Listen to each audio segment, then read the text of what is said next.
დღეს 25 თებერვალია საქართველოს გასაბჭოების დღე. ამ დღეს 99 წლის წინა დამოუკიდებელი თავისუფალი ევროპული საქართველოს იდეა დროებით მოკლეს. იდეა, რომელსაც მაშინ საქართველოს ყველა მოქალაქისთვის ღირსეული ცხოვრების შესაძლებლობა უნდა მოეტანა. ორი დღის წინ ისტორიკოსმა ლაშა ბაქრაძემ Facebook-ზე აი ამ მომღიმარი გოგოების ფოტო დადო და დაწერა. ჩვენ რომ გვიყურებს და გვიღიმის სულ წინა პლანზე იმ გოგოს ნეტავრა ბედი ეწია ბოლშევიკების მოსვლის შემდეგ. როცა ვფიქრობ დამოუკიდებელ საქართველოზე, ეს სურათი და ეს კითხვა ამომიტივტივდება ხოლმე. ორი დღეა მეც ეს ფოტო ამოვიჩემე, გავადიდებ, სათითაოდ ვაკვირდები ამ გოგოების სახეებს, ამ სახეებზე გადაფენილ ამაღ ღიმილს, რომელიც მხოლოდ თავისუფლებამ და ამ თავისუფლებით მოპოვებულმა ღირსების შეგრძნებამ შეიძლება მოგვაროს. მაშინ ეს ღიმილი, იმედი, ღირსება, მომავლის რწმენა მათი სახეებიდან საბჭოთა ოკუპაციამ ჩამორეცხა. დღეს საბჭოთა კავშირი აღარ არსებობს, მაგრამ საბჭოთა მმართველობის სტილი არსად წასულა და დღეს ის ისე ახლოსაა ჩვენთან, როგორც არასდროს საბჭოთა კავშირის დანგრევის შემდეგ. არც რუსეთი წასულა სადმე და პუტინის ავტოკრატული მოძალადე თავისუფლების დამთრგუნველი რეჟიმის სუნთქვას აი აქ ყურის ძირში ვგრძნობთ. დღეს რუსეთს ჩვენი დამოუკიდებლობის გაუქმება აღარ შეუძლია, მაგრამ მას ისევ შეუძლია ჩვენი გასაბჭოება, რაც ნიშნავს იმას, რომ რუსეთს შეუძლია ძალიან დაგვიმსგავსოს, თავის მახინჯ ანარეკლად გვაქციოს, თავის ჭაობში ჩაგვითრიოს და გასაქცევი არსად დაგვიტოვოს. დღეს, რასაც ივანიშვილი აკეთებს, ეს რუსეთის შემოყვანაა საქართველოში. არა რუსული ტანკების, არამედ ბევრად უარესის, რუსული მმართველობის იდეის. ერთპიროვნული, მორალურად დეგრადირებული, მოძალადე სისტემის. ამ სისტემის შემოქმედი ის თავადაა, რომელმაც პუტინის ეგრეთ წოდებული სუვერენული დემოკრატია თავისივე ინტერპრეტირებულ გასაოცარ დემოკრატიად შემოგვასახა. სადაც სახელმწიფო მიტაცებულია, სადაც მორჩილი უმრავლესობა ბელადს ადიდებს.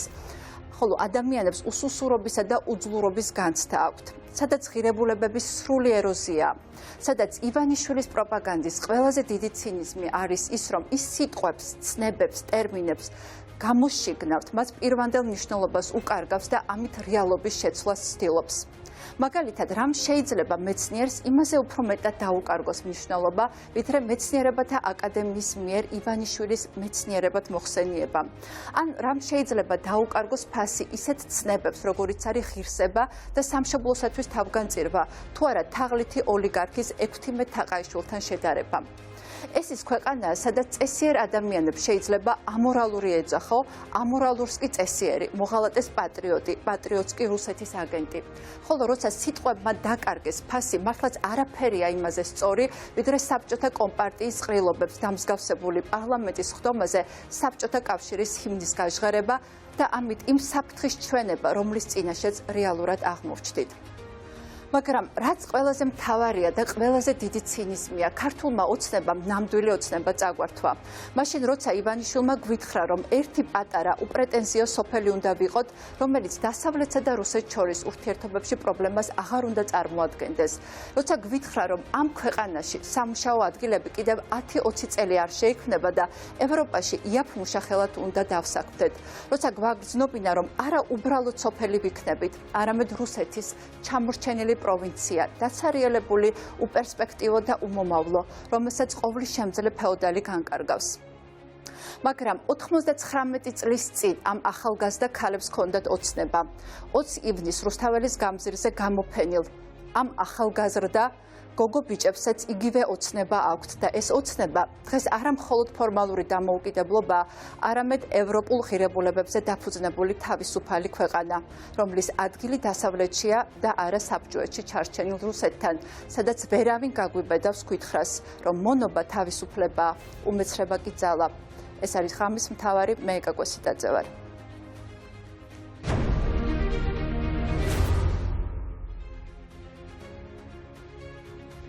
სალომე სამედაშვილი, ელენე ხოშტარია იქნებიან ჩვენი გადაცემის სტუმრები, ასევე დღეს ჩავთვალეთ, რომ აუცილებლად ჩვენს გადაცემაში უნდა მოგვეწია რუსუდან თამლიანი, ბესიკ თამლიანის დედა, ხოლო გადაცემის მეორე ნაწილში შოთა დიღმელაშვილი, ლევან ღამბაშიძე, ლაშა ბაქრაძე, მათთან ერთად ვისაუბრებთ ჩვენ საქართველოს გასაბჭოებაზე და იმაზე, თუ რატომ აღარ უნდა დავკარგოთ ახალი შანსი, რომ გავხდეთ თავისუფალი სამყაროს წევრი.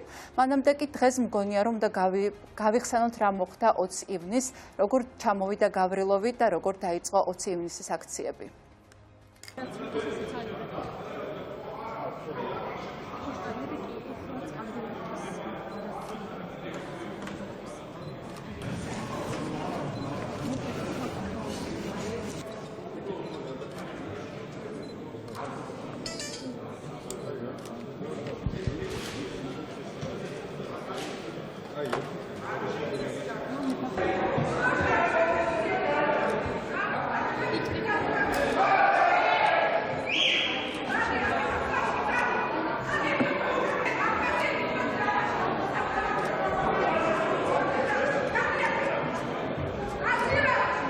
ვერ შემოდგავს გავრილოვი ყვლელი რუსი ოკუპანტი. თუ სახელმწიფო ჩვენ ქვეყანას არ იცავს რუსი ოკუპანტებისგან, ჩვენ ამ დარბაზს როგორც მინიმუმ დავიცავ და ეს ღონისძიება არ ჩატარდება რუსული დელეგატების მონაწილეობით. ჩვენ დღეს აქ პარლამენტში პარლამენტის წევრები დავიცავთ პარლამენტის დარბაზს რუსი ოკუპანტებისგან. მაგრამ დაცვა ჭირდება ჩვენ სახელმწიფოს და ჩვენს ქვეყანას ხელისუფლებისგან, რომელიც თანამშრომლობს ოკუპანტებთან, რომლებმაც თანამედროვე საქართველოს ისტორიაში ყველაზე უკადრებელი რამ დაუშვეს და დღეს პარლამენტის სპიკერის სკამზე დასვეს რუსი ოკუპანტი. ეს ღონისძიება სანამ რუსი ოკუპანტები არიან აქ, რომელიც არის შეურაცხყოფა ჩვენი ეროვნული ღირსების, რომელიც არის შეურაცხყოფა იმ ადამიანების, ვინც დაიღუპნენ აფხაზეთის ომში, ჩვენი ჯარისკაცების და მშვიდობიანი მოქალაქეების, ეს ღონისძიება სანამ ეს ხალხი აქ არის, არ ჩატარდება. მივმართავთ იმ ადამიანს, ვინც ასრულებს ამ პარლამენტის თავმჯდომარის მოვალეობას, გამოაცხადოს, რომ რუსი დეპუტატები ამ დარბაზში ვერ დასხდებიან. იქ, სადაც ჩვენ აგვირჩია ქართველმა ხალხმა, ვერ იჯდება რუსი ოკუპანტი. ადამიანი, რომლის ქვეყნის მიერ ჩვენი ქვეყნის 20% არის ოკუპირებული. მოგესალმებით კიდევ ერთხელ ელენე ხოშტარია, სალომე სამადაშვილი შემოგვიერთდნენ და ჩვენ დღეს ვილაპარაკებთ იმაზე, თუ რა შანსი გვაქვს, როგორ უნდა გამოვიყენოთ ეს შანსი და რა რისკი გვაქვს იმის, რომ ისტორია ზუსტად ისე არ განმეორდება, მაგრამ ჩვენ შეიძლება ჩვენი დამოუკიდებლობა რა ფორმალურად დამოუკიდებლობა შევენარჩუნოთ, მაგრამ რეალურად ის დავკარგოთ, ხო? თუ არ ვიქნებით თავისუფალი, დემოკრატიული და დასავლეთისკენ ორიენტირებული ქვეყანა. კიდევ ერთხელ მოგესალმებით, ძალიან დიდი მადლობა, რომ ხართ ჩვენთან ერთად. სალომე, ძალიან საინტერესო წიგნის პრეზენტაცია გქონდა დღეს, ძალიან თემატურია, ჩვენ გადაცემასთანაც კარგად მოდის, ასე ვთქვათ, ჰარმონიაში ეს თემაც, როგორ იყენებს რუსეთი ყველა საშუალებას იმისათვის, პროპაგანდის საშუალებას იმისათვის, რომ გავლენა მოახდინოს არა მარტო საქართველოზე, არამედ სხვა ქვეყნებზე და დღეს სპეციალურად ჩვენ კიდევ ერთხელ გავიხსენოთ 20 ივნისი როგორ დაიწყო და რა გამოვლინდა 20 ივნისს, ელენე.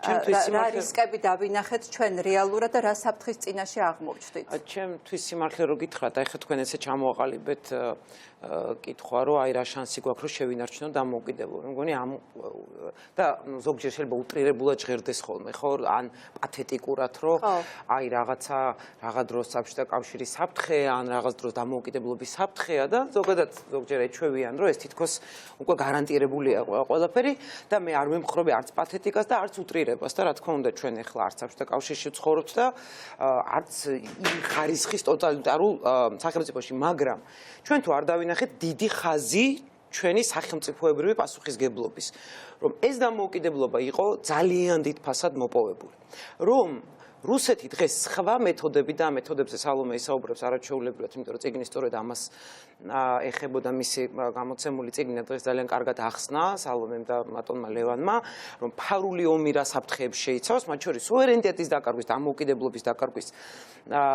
საფრთხეებს და რა თქმა უნდა ეს საფრთხები უნდა გვესმოზე პასუხისგებლობა იმ ხალხის მიმართ, რომლის მიმართაც ადგილზელოებს ვავთ ხოლმე ან თქვა საფლავზე მივდივართ, ეს არ კმარა, ეს ყველაფერი უნდა შევინარჩუნოთ და რა იყო იდეა დღეს ჩვენ რასაც ყველა რატო იყო ესეთი მძიმე დღე, ხო? და არ გავაგრძელებ ძალიან, ანუ მივალ თქვენ კითხვამდე.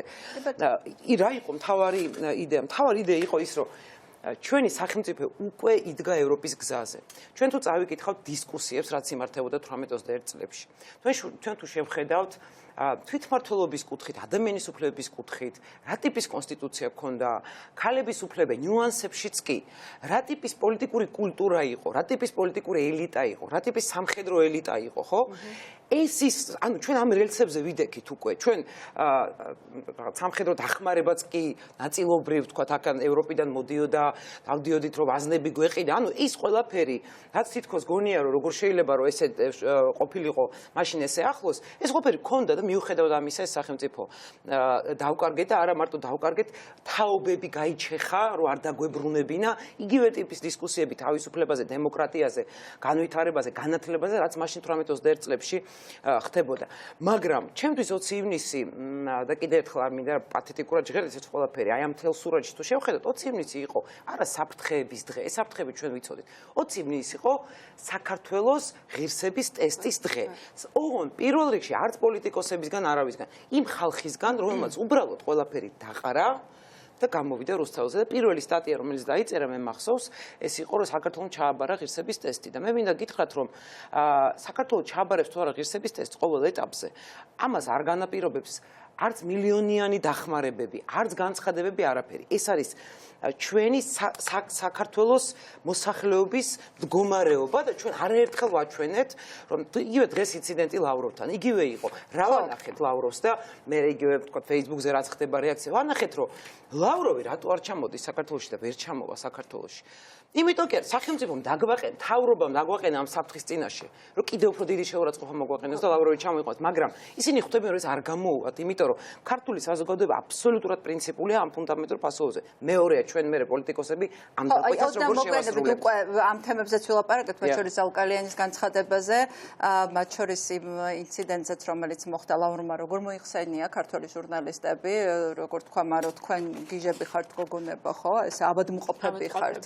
ავადმყოფები ხართ გოგონებო, მაგრამ მანამდე ხო ეს შესავალიც მინდა გავაკეთოთ. სალომე, როგორ ფიქრობ, რამდენად რეალურია შანსი იმისა, რომ დღეს წინ კი არ წავიდათ, არამედ უკან, ის რომ საბჭოთა კავშირი აღარ არსებობს, ეს არ ნიშნავს, რომ რუსეთი აღარ არსებობს თავისი ავტორიტარიზმით და საშინელი სისტემით, რომ მისი მსხვერპლი არ გავხდებით და ის არ ანუ მისი სისტემა, რუსული სისტემა არ იქნება საქართველოს, რაც ნიშნავს ფაქტობრივად დამოუკიდებლობის დაკარგვას, ხო? მხოლოდ ფორმალურად მის შენარჩუნებას. მადლობთ ეკა. ახლა პირველ რიგში 21 წელს დღევანდელ დღეს ჩვენ დავკარგეთ არა მხოლოდ სახელმწიფოებრიობა, არამედ თავისუფლებაც. ხო? ანუ თავისუფალ საზოგადოებაში ცხოვრების შანსი დაკარგა რამდენიმე თაობა. ეხლა განსხვავებად პარალელები ისტორიული არის ძალიან მნიშვნელოვანი, იმიტომ რომ ისტორიიდან ვსწავლობთ ჩვენ გამოცდილებას, მაგრამ ამავე დროს თანამედროვეობა არის უკვე ახალი მოცემულობა. ახალი გზებით ახორციელებს რუსეთი საკუთარ ამოცანებს, მათ შორის ჩვენს ქვეყანაში. და ერთ-ერთი განსხვავება არის ის, რომ ჩვენ დღეს აღვნიშნავთ დღეს, როდესაც დაეცა უკანასკნელი, ასე ვთქვათ, სამხედრო დაცვის ხაზი ჩვენი სახელმწიფოებრიობის და თავისუფლების დაეცა თბილისი და აღიმართა თბილისზე წითელი დროშა. აი იმ ჰიბრიდულ ომში, რომელზეც ის პუბლიკაცია მათ შორის, რომელიც დღეს წარვადგინე საუბრობს, ესეთი დღის დადგენა შეიძლება უბრალოდ შეუძლებელი იყოს ფიზიკურად, იმიტომ რომ ეს არის ჩემი აზრით უფრო საშიში, იმიტომ რომ ეს არის უხილავი ომი, რომელიც მიმდინარეობს და აი ამ უხილავ ომში ჩვენ თუ არ ვიქნებით ძალიან ინფორმირებული, არ ვიქნებით ძალიან მობილიზებული და არ ვიქნებით ძალიან მომზადებული, ჩვენ ისე დაგვამარცხებს მტერი, რომ ჩვენ ვერც მივხვდებით, რომ დამარცხებული ვართ, იმიტომ რომ შეიძლება იმ ღამეს, როდესაც ჟონკერები დაიღუპნენ და დაეცა ფაქტიურად სამხედრო დაცვის ხაზი, ჩვენმა მოქალაქეებმა არ იცოდნენ, რომ დილას სულ სხვა რეალობაში გაიღვიძებდნენ, მაგრამ დილას რო გაიღვიძეს, მიხვდნენ, იმ დღეს მიხვდნენ, რომ იმ დღიდან იწყებოდა სხვა რეალობა. დღეს ჩვენ უბრალოდ ერთშვენიერ დღეს კი არ გავიღვიძებთ. აი ესე როგორ გითხრა, როგორც კიბო, რომელიც აი სიმსივნე, რომელიც გაცელდება სხეულში და შენ არც კი იცი, რომ ის ამ დაავადების მატარებელი ხარ. ესე არის დღეს რუსეთის მენტალური ოკუპაცია. რუსეთის არა მხოლოდ მენტალური, ეკონომიკური ოკუპაცია და ასე შემდეგ, იმიტომ რომ რუსეთი შემოდის ბევრი სხვადასხვა გზით, ბევრი სხვადასხვა მიმართულებით, იმყარებს საკუთარ პოზიციებს ჩვენს ქვეყანაში. და ხედავთ, რომ აი გრძელდება, ასე ვთქვათ, ჩვენი ხელისუფლება აგრძელებს თვალთმაქცობას, რომ თითქოს ეს არის პროდასავლური კურსის ხელისუფლება და შეგვიძლია შემდეგ ვისაუბროთ, მათ შორის იმ გზავნილებს, რომელიც უკანასკნელებში გავრცელდა და მეორეს მხრივ რუსეთი ნაბიჯ-ნაბიჯ, ასე ვთქვათ, მიიწევს წინ.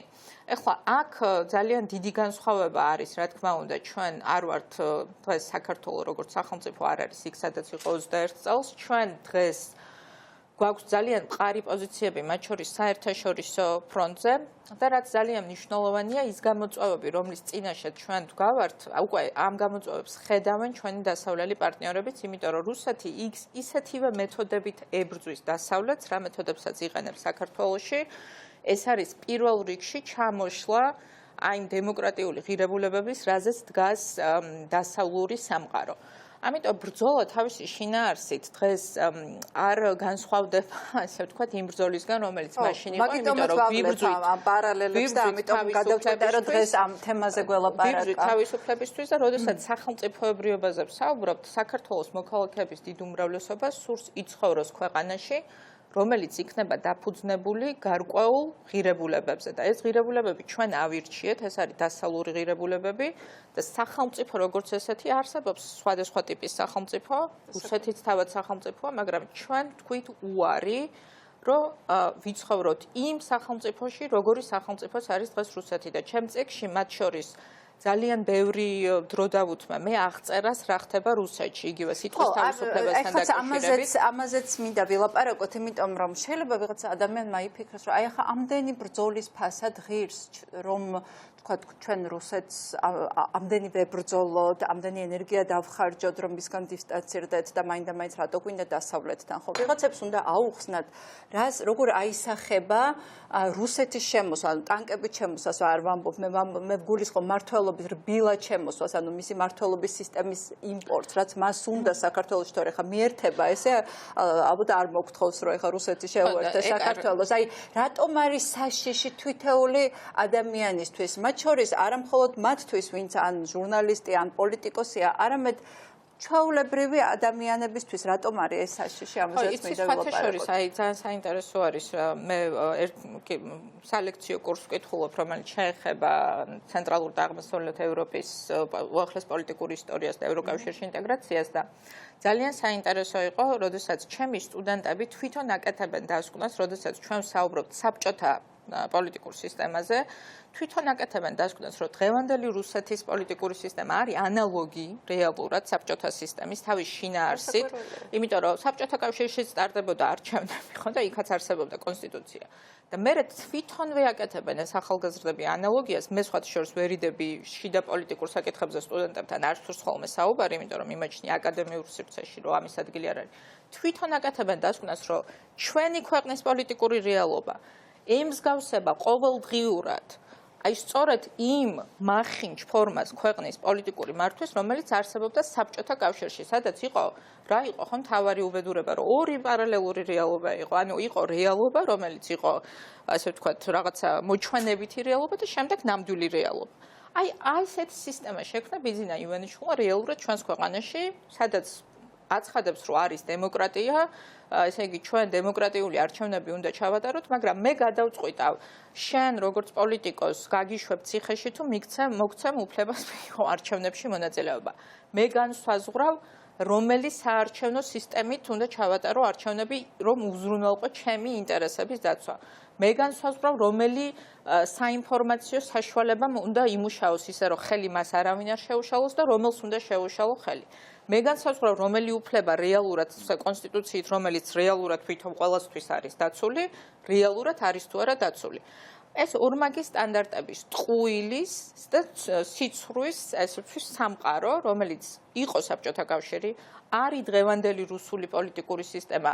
რა თქმა უნდა, მე არ ვამბობ, ბევრად უფრო სასტიკი, ხო? იმიტომ რომ იქ პირდაპირ კლავენ ჟურნალისტებს, ჩვენ ჯერ ასე ვთქვათ არ მივედით იქამდე, მაგრამ პოლიტიკური ასე ვთქვათ სისტემა ემსგავსება აი იმ სიმახინჯეს, რაშიც ჩვენ ვიცხოვრეთ 70 წელიწადი და რუსები დღესაც ცხოვრობენ და ძალიან ბევრ მოაზროვნე რუს ადამიანს თვითონ ხედავს ძალიან კარგად, ხო, რაც არის და ვინც შეძლო გაიქცა ქვეყნიდან, ვინც ჯერ ვერ წავიდა ემიგრაციაში, მათთვისაც ძალიან დიდი დისკომფორტია. ოღონდ ამას ემატება კიდე ის რეალობა, რომ ჩვენ შემთხვევაში საქართველოში ეს ყველაფერი, ანუ თავისუფალი სივრცის შეზღუდვა, ტყუილი დემოკრატიული ბუტაფორიული სისტემა არის კიდე ზემოდან ამას ემატება უკიდურესი ეკონომიკური გაჭირვება და მაგას ჩვენ არც სუპერ სახელმწიფო გვაქვს, არც რუსეთივით ბევრი რამე ასე ვთქვათ არ გაგვივა და რაც მთავარია, არც ნავთობი გვაქვს დაკავშირებული არის და არც ბუნებრივი რესურსები იმისათვის რომ ხო ასე ვთქვათ რაღაცნაირი ტიპის პატარა კეთილდღეობა მაინც შექმნას ივანიშვილმა. პირველი კითხვა რაც დასვით ხო, რატო არის ეს მნიშვნელოვანი? პრინციპში ამ კითხვაზე პასუხი გაცემული, მაგრამ მოკლე პასუხი არის, რატო უნდა უნდოდეს მოქალაქეს ნაკლებად რუსეთთან, ანუ არ უნდა უნდოდეს რუსეთთან და უნდა უნდოდეს ლიბერალურ სამყაროში, ხო? მარტივი პასუხია: მშვიდობა, უსაფრთხოება, კეთილდღეობა. ეს არის სამი ღერძი, რომელზეც დგას ლიბერალიზმი, ოღონდ ეს შეუძლებელია თავისუფალი ადამიანის გარეშე. ანუ რო შევადაროთ დაწყებული პენსიიდან სოციალურად როგორ გრძნობენ ადამიანები თავს, უბრალოდ ათეულებში არის განსხვავება ტოტალიტარულ მათ შორის რუსული სახელმწიფო შორის და ევროპულ სახელმწიფოებს შორის. თუ შევადარებ მშვიდობა, დაცულობა ადამიანების განუსაზღვრელად დიდი არის, მე არ ვლაპარაკობ პოლიტიკოსებს, უბრალოდ მოქალაქეების. ამიტომ ამაზე ისტორიამ გასცა პასუხი. უბრალოდ საფრთხე, რომელზეც ახლა სალომე საუბრობდა და თქვენ მონოლოგშიც ახსენეთ, ხო? ცნებების ჩანაცვლება. აი ეს არის ძალიან მნიშვნელოვანი და ხო, ანუ ეს რეალურად აი სალომე ამბობდა ეხლა და ანუ მთავარი ელემენტები რა არის, ხო? ეს არის არჩევნები, რაღაც ძალაუფლების დაბალანსება პარლამენტით და სასამართლოს გზით და მედია და არასამთავრობო სექტორი, ხო? რუსეთშიც და ჩვენ ხო, რუსეთში ეს არ მომხდარა ერთ დღეში, სხვათა შორის. ეს მოხდა ეტაპობრივად, რუსეთში იყო ერცინის პირველ ეტაპზე, იქ იყო ილუზიები განუზომლოთ უფრო ცოტა ხანი, ვიდრე საქართველოში იყო ილუზიები, მათ შორის საერთაშორისო ილუზიები, რომ რუსეთიც ახლა ხდება ლიბერალური დემოკრატიული სახელმწიფო. აი ამ ილუზიებიდან ფორმულას გადავიტანთ და იქ იმუშაოთ. აი ამ ილუზიებიდან საფრთხემდე დასავლეთსაც დაჭირდა მე ვიტყოდი 15 წელი მინიმუმ, ჩემ მეტიც, რომ მართლაც დაერქვათ ამ ლიბერალური პერსპექტივიდან რუსეთის დაერქვათ, რომ ეს არის საფრთხე და რა მოხდა? გამოიშიგნა. არჩევნები გამოიშიგნა, ჩვენ საით მივდივართ. არჩევნები გამოშიგნის გზაზეა ძალიან რბილად რო თქვა. არ მინდა მართლა არ მინდა უტრირება რა. სასამართლო გამოიშიგნა, აი ეხლა ვართ ამ გამოშიგნას უყურებთ რუსიკომოვა თამლიანი უღირსეულესი ადამიანი, რომელიც ყოველდღე, ოღონდ ამაზე დგას სინამდვილეში და არა იმ მონებზე სახელმწიფო. მედია ცდილობენ გამოშიგნას, ხო? მედია ცდილობენ პარლამენტი გამოშიგნულია. ანუ ჩვენ იმასაც უყურებთ პარლამენტში, ხო, რატოა ბოიკოტი? ეს ბოიკოტი პოლიტიკური თამაში კი არ არის. გამოშიგნულია შინაარსისგან. დღეს უკვე აი ახლა წამოსული დეპუტატებიც საუბრობდნენ, ემოციურად ძალიან გულწრფელად გაბრაზებულები საუბრობდნენ ის, რომ არ მოვიდა ფინანსთა მინისტრი თუ გუშინ. რომ რა აზრი აქვს საერთოდ ამ პარლამენტს? ანუ აი თუ ჩვენ ეს ამ ყველაფრის გამოშიგნვა თუ გამოვიდა სიტყვები და ცდებებია გამოშიგნული. ეს არის სწორედ ასეთი ტიპის სახელმწიფოსთვის დამახასიათებელი, როცა სიტყვებს აღარ აქვს თავის პირვანდელი მნიშვნელობა, როცა შეგიძლია ყველაფერი იკადრო და აი მოდი კიდევ ვნახოთ ის აბსურდი, რომელიც თქვენ წინააღმდეგ გათამაშდა, ხო? ადამიანი, რომელიც ესე იგი თქვენი პოზიციები არის უცხადესი, გავრილოვის ჩამოსვლის დღესაც იქ იყავით, ამიტომაც კიდე ერთხელ ვაჩვენა ეს კადრები, ხო? როგორ აპროტესტებდით გავრილოვის ჩამოსვლას და იმის გამო, რომ საბჭოთა ჰიმნი გააჟღერეთ პარლამენტში, იმიტომ რომ სიტყვებს აღარ აქვს მნიშვნელობა და ეს არის რაღაცა სიმბოლური აქტი იყო, რითაც შეგეძლო გეჩვენებინა.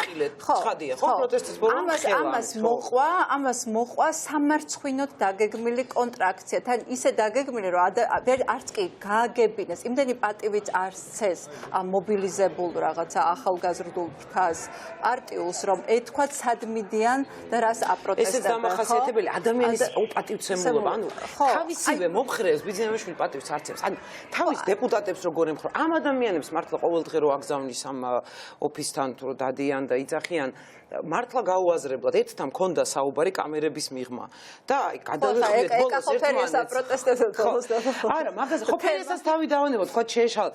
ზოგადად, ანუ თვითონაც იციან, რომ ეს ხო ტყუილი, აი ეს დამოკიდებულება ადამიანის მიმართ, რომ ახალგაზრდა იყოს, არა თავისუფალი მოაზროვნე ადამიანი, რომელსაც უფლება აქვს, რომ რაც უნდა ის გააპროტესტოს. ამ ადამიანებს აქვთ უფლება, რომ თუნდაც მე გამაპროტესტო, ან მაშინ კი არ არის პრობლემა, თუ ეს ძალადობრივი არ იქნება, მაგრამ ჩვენ ხო ეს მთელი ფარსი ვიცით, ხო რაზეც თქვენ საუბრობთ.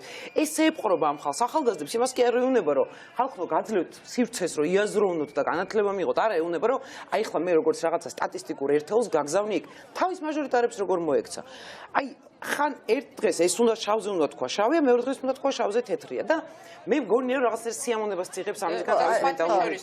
სიმპტომატორია, ჯერ ესეთი იმაზე მინდოდა მე თქვა ელენეს რასაც აბრალებენ, ესეც ტიპიური რუსული პროპაგანდის ხერხია და მეთოდია, რომ დააბრალო შენს მოწინააღმდეგეს ის რაც რეალურად არის, აბსურდული და რაც რეალურად არის შენი ასე ვთქვათ პრობლემა, მაგრამ გარდა ამისა ბიძინა ივანიშვილის პოლიტიკურ რეჟიმში არ არის დატოვებული სივრცე, ჩემი აზრით, ღირსებისთვის საერთოდ, იმიტომ რომ აღარ დარჩა ადამიანი საერთოდ, რომელიც არ არის უბრალოდ მზად, რომ იყოს ბრმა იარაღი მის ხელში და უბრალოდ მონა, რომელიც შეასრულებს ერთ დღეს მართლა შავზე იტყვის, რომ შავია და მეორეზე იტყვის, რომ თეთრია.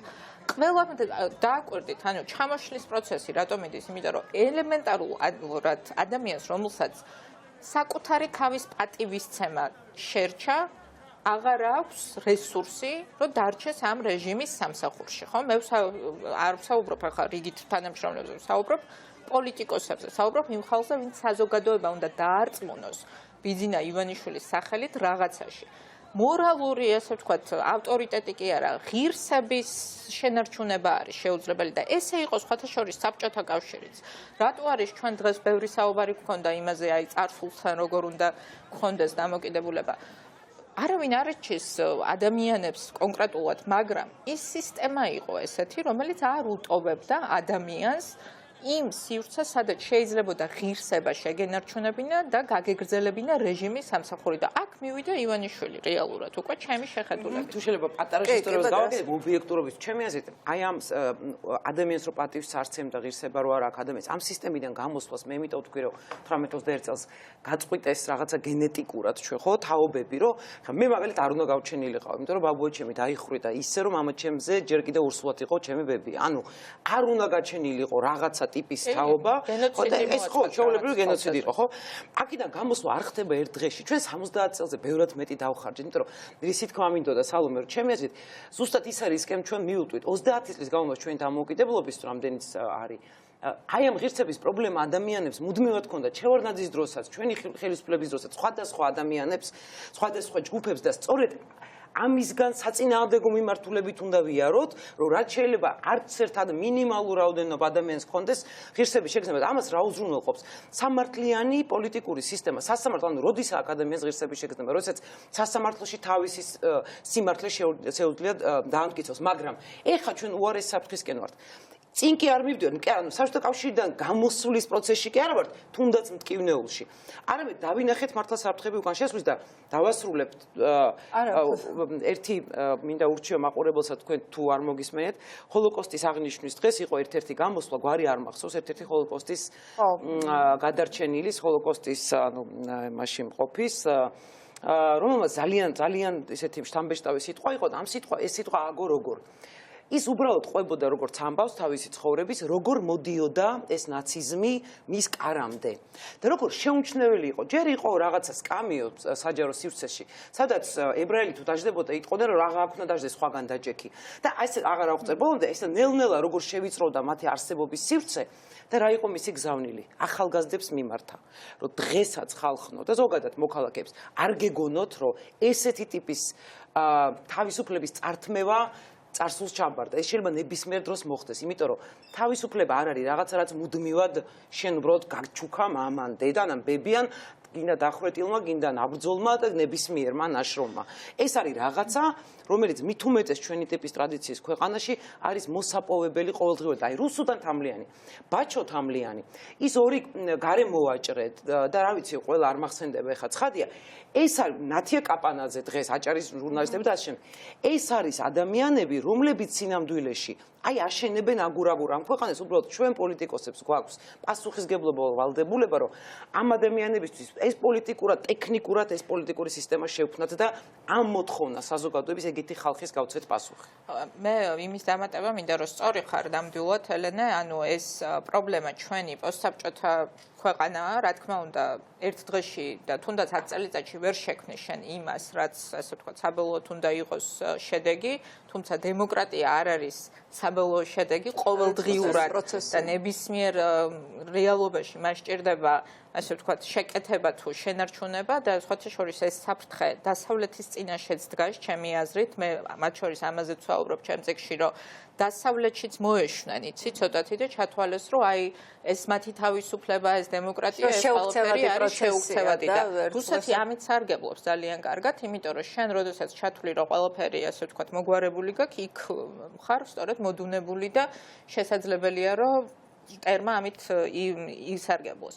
მაგრამ ჩვენ შემთხვევაში პრობლემა ის არის, რომ ჩვენ უკვე 30 წელიწადია გვეძახიან დემოკრატიას ტრანზიციაში, ხო? ანუ რა დაარქვეს ყოფილ საბჭოთა სივრცის ქვეყნებს დემოკრატიაში ტრანზიციის პროცესში მყოფი ქვეყნები, ანუ ქვეყნები, რომლებიც გადადიოდნენ დემოკრატიულ სისტემაში.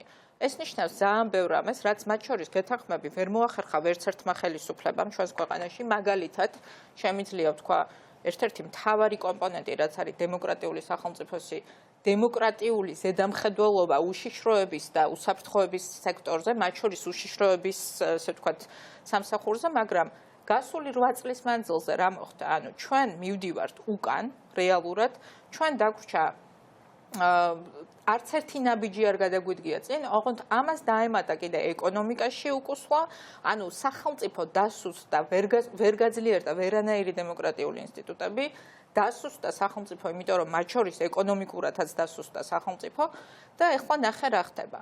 შენახსენე გენოციდი, მე გენოციდს ვეძახი გარკვეულწილად, გენოციდი იყო ის, რაც 21 წელს და მე 37 წელს გააკეთეს, ხო, გაწყვიტეს და ამოჟლიტეს ყველა, ვისაც ასე ვთქვათ, უნდა შეექმნა პოლიტიკური, სოციალური, ეკონომიკური მომავალი ქვეყნის, ხო, ფაქტიურად კვალიფიციური ადამიანები, ყველა დამოუკიდებლად მოაზროვნე ადამიანი.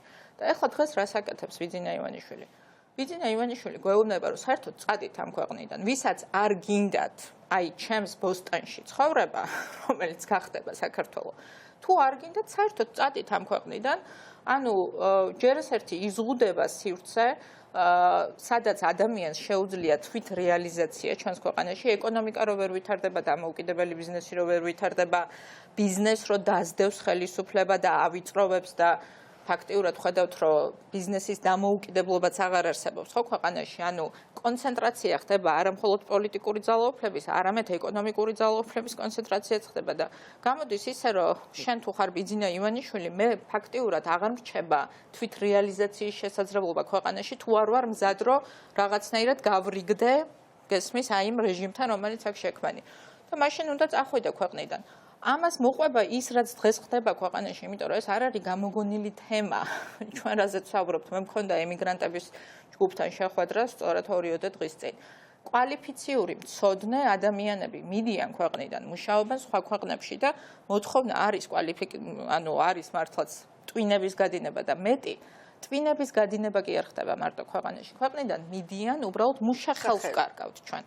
ანუ ჩვენ ისეთ ფაზაში შევდივართ და ამიტომ არის გადამწყვეტი ეს არჩევნები, რომ მრავალწლიანი, ანუ მრავალი 10 წლეულით ჩავეფლობით ისეთ ჭაობში, რომლიდანაც უბრალოდ ვეღარ ამავალთ.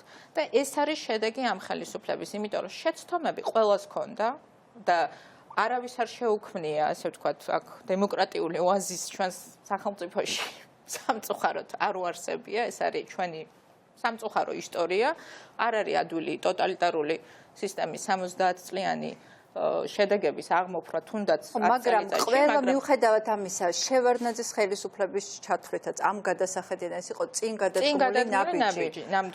იყო წინ გადადგმული ნაბიჯი ცალსახად, მაგრამ რა არის, ანუ 2012 წლის შემდეგ ჩვენ საერთოდ პრობლემა, ამიტომ ამბობ, ხო, შეიძლება ხო, უბრალოდ რაღაც მე ამას რატო ამბობ, მთელ სურათს რო შევხედოთ, ხო, ამას ვამბობდი ზუსტად, რომ ჩვენ მენტალურადაც არ დაგვიმარცხება. აი მეცნიერებათა აკადემიის თან აი მერიდე ნება ხოლმე როცა მოქალაქეებზე ვამბობ, ხო, ამ მორალურ გადაწყვეტილებას ყველა თვითონ იღებს და ემორჩილოს თუ არა სისტემას და მე არა ვარ ამის გამსჯელი, ხო? მაგრამ პასუხიც უნდა მიიღოს საზოგადოებიდან. ხო, მაგრამ ჩემი განსაჯელი ეს არ არის, მაგრამ ეს ხო აი ამ სისტემური იმის შედეგი არის, აი რო აიღეს, ხო, არავინ დააძალებდათ, ალბათ არ დააძალებდნენ, რომ დღეს ბიძინეევანიშვილს ეს უნდა მოულოცო, ხო, მაგრამ კლიმატი, ხო, კლიმატი შეიქმნა ესეთი. უკვე აი ამაშია საქმე, ხო, ანუ ყველამ გაიგო ეს რა იყო, ანუ კლიმატი ქვეყანაში შეიქმნა, რომ პარტიის თავმჯდომარეს, აი ეს პარტიის თავმჯდომარეს უნდა მიულოცოთ აბადების დღე ამ ფორმით. ეს არის საშიში, თან გამოძახილი აი ამ ჩვენი, რომელიც მენტალობაში კიდე არის ჩარჩენილი, თან გამოძახილი და თან აი ეს ტრაექტორია, რომელსაც გვიქმნის ახლა ბიძინეევანიშვილი, ანუ აქეთ კიდე როგორ ჩვენ იმის მაგირად რომ აი ამ ტოტალიტარიზმიდან გამოვდიოდეთ, ვიძახით ეხლა რომ პარტიის თავმჯდომარე მართავს ქვეყანას, აღარც უარყოფენ. ამის მაგალითები არის საბჭოთა კავშირი, ჩინეთი ახლა.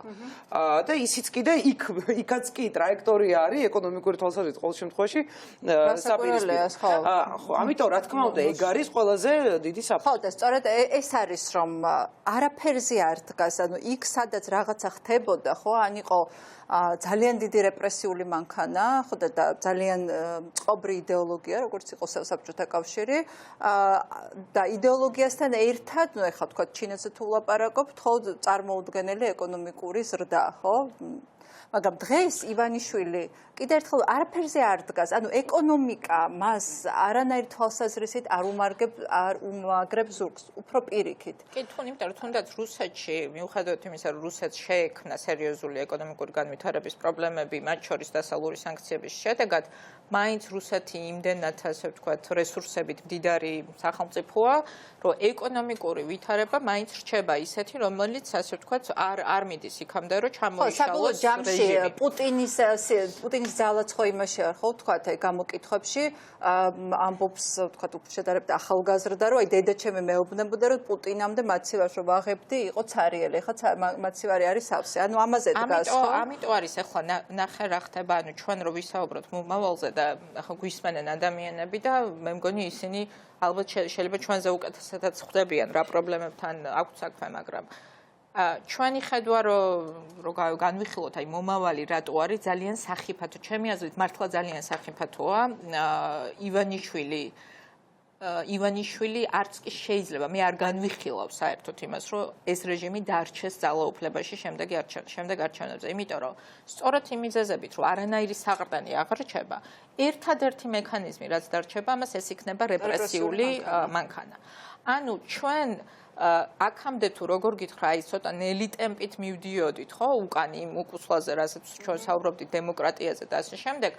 ამის ნაცვლად იქნება აი ძალიან როგორ გითხრა ესე რომ მიდიხარ რაღაცა დაახლოებით რა ვიცი თხილამურებით რომ მიდიხარ და ცოტა დამრეცი ესეთი რბილი და ის რო არის და მე პირდაპირ რო ეშვები.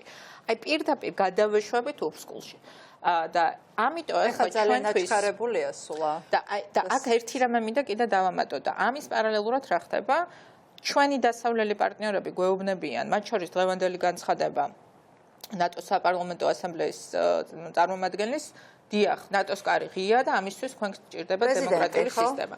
ანუ შემდეგ პრეზიდენტი ივანიშვილის მცდელობა, რომ მიითვისოს, ასე ვთქვათ, პოლიტიკური ძალაუფლება დასრულდება ქვეყნის შიგნით ძალიან ძიმე რეპრესიული მანქანის ამუშავებით და ჩვენს საერთაშორისო ასპარეზზე აი ამოცანას, რომლისკენაც ჩვენ 30 წელიწადია, ხო, ხან ცუდად, ხან კარგად, მაგრამ გვინდოდა რომ წინ წავსულიყავით. მე ვფიქრობ, რომ ეს აქაც ჩვენ გვექნება ძალიან მკვეთრი, ძალიან საგრძნობი ესეთი დანარცხება პირდაპირ შეიძლება ითქვას უსკულის მიმართულება. შეიძლება ამას გავაგზავნოთ ისტორია სალომე რომ მომავალზე უნდა ვისაუბროთ აუცილებლად. მე რატომ გონია ხა თან არ ლაპარაკობ კონკრეტულად დღეს ცოტა გაფართოებული მასშტაბი გვაქვს ხო საუბრის. კონკრეტულად 20-20-ზე მოხდება, ამდენ პროცენტს აიღებს ეს. დავანებოთ ერთი წუთი ხა ამას თავი. მე რატომ გონია რომ საფუძველი არ აქვს ესეთი ტიპის სახელმწიფოს, რომელსაც ჩვენ დღეს ხელოვნურად გვახვევენ თავს. რუსეთში ამის საფუძველი პრაქტიკულად საზოგადოებაში მიუხედავად იმისა, რომ იქაც არის ბრძოლა, მაგრამ პრინციპში მთლიანობაში ზომის გამო, ისტორიული ბევრი ჩავარდნის გამო, იქ მოდერნიზაცია პრაქტიკულად საერთოდ არ მოხდა, სხვა ისტორია არის. იქ საზოგადოების სხვადასხვა რამე არის, მათი ეროვნული იდენტობაც სხვა არის. იგივე ჩვენი ეროვნული იდენტობა მაშინ იგივე 18-21 წელს რაც იყო, ხო და ასე შემდეგ. ჩვენი საზოგადოება დღეს ახლა რო ვლაპარაკობთ ხოლმე სამოქალაქო აქტივისტები და ასე შემდეგ. ეს რა არის? ეს არის საბოლოო ჯამში ის თაობა, რომელიც ამბობს, რომ მე ამ თამაშ წესებს არ ვიღებ. ეკონომიკური პოლიტიკური ელიტაც ავიღოთ, ხო? ჩვენ თავზე არ ვლაპარაკობთ, ფართო გაგებით. აქ არის უამრავი ადამიანი, რომელსაც ესმის საზოგადოების დაკვეთა, პროპორციული არჩევნები. ამიტომაც მოახერხა ამ ეტაპზე, რომ აი ამ ეს დაკვეთა შეასრულოს და იმუშაოს პროპორციულ არჩევნებზე. ყველას ურჩებოდი შეელენე დღეს გენერალ კვინიტაძის ჩანაწერი იყო, დღეს პირველად აღმოაჩინა რადიო თავისუფლებას ჰქონდა, ხო 68 წლის ჩანაწერი, უკვე ძალიან მოხუცია 93 წლის არ თუ არ ვცდები და იქ ძალიან კარგად ლაპარაკობს ამაზე, რომ საქართველოს როგორ აქონდა პოტენციალი, რომ გამختارიყო განსხვავებით რუსეთისგან, მაშინ ჰქონდა ტრადიციაც, სხვა მოცემულობა იმისათვის, რომ გამختارიყო დემოკრატიული სახელმწიფო და ყველას ურჩევს ხოთი შორის ამ ჩანაწერის ნახვა. ბევრი კარგი ახალი მასალა არსებობს, აი არაჩვეულებრივი მცოდნე ამ საქმის ირაკლი ხვადაგიანი ხვალ არის მისი ლექცია სხვა შორის მართლა უამრავ არქივზე მუშაობს და ბევრი საინტერესო მასალა არის ძალიან. ეს პოტენციალი დღესაც არსებობს. აი კიდევ ერთხელ აქტიური სამოქალაქო საზოგადოება, რომელმაც მოწმინდა ღირსება, ანუ მოწმინდა ეს ლაქა ქვეყანას და გავლილოვი არ შემოუშვა და ასე შემდეგ, პოლიტიკური ელიტა, რომელიც რა თქმა უნდა მე აბსოლუტურად კმაყოფილი არ ვარ და ბევრად მე უკეთესები რო ვიყოთ ვისურვებდი, მათ შორის ბევრად ნაკლები შეცდომები დაგვეშვა, მაგრამ გრძნობს დღეს დაკვეთას. ის რომ პროპორციულ არჩევნებზე საუბრობს, ხო, რომელიც ცალკეულ პარტიებს შეიძლება არც აწყობდეთ, ცალკე აღებულს, რა ვიღაცამ შეიძლება თქვას, რომ მე რაც მინდა ვიღაცასთან გაყოფა რაღაცის, მე შემიძლია მოვაჯდე ამ სისტემას. არა, საზოგადოებრივი დაკვეთა იგრძნობა. ეკონომიკური პოტენციალი არსებობს, ხალხს მართლა აქვს ხოლმე განცდა, რომ ჩვენ რაღაცნაირად ისტორიულად განწირულები ვართ, რომ ეკონომიკურად ვიყოთ ცუდად და ეს რაღაცა არაფერი პოტენციალი არ გვაქვს. არაჩვეულებრივი პოტენციალი გვაქვს და მაგალითად ესტონეთი, რომელიც ასევე საბჭოთა კავშირის პატარა ქვეყანა არის, შეიძლება შეადარო და საბჭოთა კავშირის წარსული ქონდა, ამ ესტონეთმა წარმოუდგენელი ნიშანახა საკუთარი, მათ შორის რა თქმა უნდა ევროკავშირში გაწევრიანებით, მაგრამ არა მარტო თავისი ინტელექტით, ინტელექტუალური პოტენციალით, რომელიც ჩვენ ქვეყანას გააჩნია. უბრალოდ ამას უნდა სწორი პოლიტიკური სამართლიანი სისტემის შექმნა, სადაც ადამიანები თვითრეალიზება შეიძლება. ეს პოტენციალი არსებობს, ამიტომ მე ღრმად ვარ დარწმუნებული, რომ პერსპექტივა იმ კოლაფსის, რაც პუტინმა მოახდინა რუსეთში, წარმოუდგენელია, მათ შორის გეოპოლიტიკური იმის ვითარებიდან გამომდინარე, იმიტომ რომ როცა პუტინი მოვიდა და ამას ნელ-ნელა ფრთხილად იწყებდა, ევროპა არ იყო გაღვიძებული, ამერიკაც არ იყო გაღვიძებული. დღეს ეს საფრთხე, მათ შორის იმაზე, რასაც შენ წიგნში საუბრობ, ჩემი აზრით, ბევრად უფრო კარგად არის აღქმული, ამიტომ რესურსი გარედანაც და შიგნიდანაც დღეს საქართველოს აქვს ბევრად უფრო დიდი ვიდრე 18-20 წლებში. გეთანხმები აბსოლუტურად, თუმცა ერთი რამე არის, რაც მე მაინც ასე ვთქვათ, მინდა რომ ჩვენ საზოგადოებას ჩემი აზრით უნდა ესმოდეს, რომ გეთანხმები აბსოლუტურად ამას აღნიშნავენ ჩვენი უცხოელი პარტნიორების, რომ საქართველოს აქვს უზარმაზარი რესურსი, მათ შორის იგივე არასამთავრობო ორგანიზაციები დღეს რამდენი ახალგაზრდა იყო იგივე წიგნის პრეზენტაციაზე დაინტერესებული ესმით პრობლემები ძალიან კარგად. მაგრამ ჩვენს გასაკეთებელს არავინ სხვა არ გააკეთებს, ხო? და ეს არის ის გზავნილი, რომელსაც ჩვენ ვიღებთ ჩვენი პარტნიორებისგან. ამიტომ მე ასე ვთქვათ, საშიშროებაზე, როდესაც ვსაუბრობ, იმიტომ კი არა, რომ შექმნა განცდა რაღაცა გარდაუვალობის, არა. იმიტომ რომ მობილიზაცია მოვახდინოთ ჩვენ, აი იმ დარჩენილ თვეებში, საშიშად, აი ესე ნელა, ფრთხილად, უხილავად შემოპარული, ჩვენ გვჭირდება მობილიზაცია, სწორედ, აი ამ რესურსების, რომელზეც რუსეთი არის გაცილებით და ანუ გაცილებით უფრო საშიში და თან რეალურად მართლა არ აქვს მნიშვნელობა, ხა პუტინმა დაავალა ივანიშვილს პირდაპირ დაურეკა თუ უთხრა თუ საერთოდ არანაირი კონტაქტი არ ქონია, ისე გვიმყარებს რუსულ სისტემას, ისე ქმნის ამ ქვეყანაში რუსულ სისტემას, აბსოლუტურად ჩვენთვის არანაირი მნიშვნელობა აქვს, ჩვენთვის აქვს მნიშვნელობა შედეგს და ეს ყოველ შემთხვევაში მე ვგრძნობ, რომ ისე შემოდის, ისე ყოველდღიურად გვიახლოვდება ეს რაღაცა ძალიან დიდი საფრთხე, რომ ამის გაცნობიერებასაც ვერ ვასწრებთ კარგად, იმიტომ რომ ყოველდღე ხდება ძალიან ბევრი რამე ის, რაც ჩვენს აღშფოთებას იწვევს, ხო? აღშფოთებასაც აქვს, სიტყვერ აღშფოთებასაც აქვს თავისი საზღვარი, ხო? შეიძლება როგორც ერთი ადამიანის პოლიტიკური ლიდერის დაკავებაზე აღშფოთდებით, უფრო მეტად, ხო, არ შეგვიძლია აღშფოთდეთ ორს რო დააკავებენ.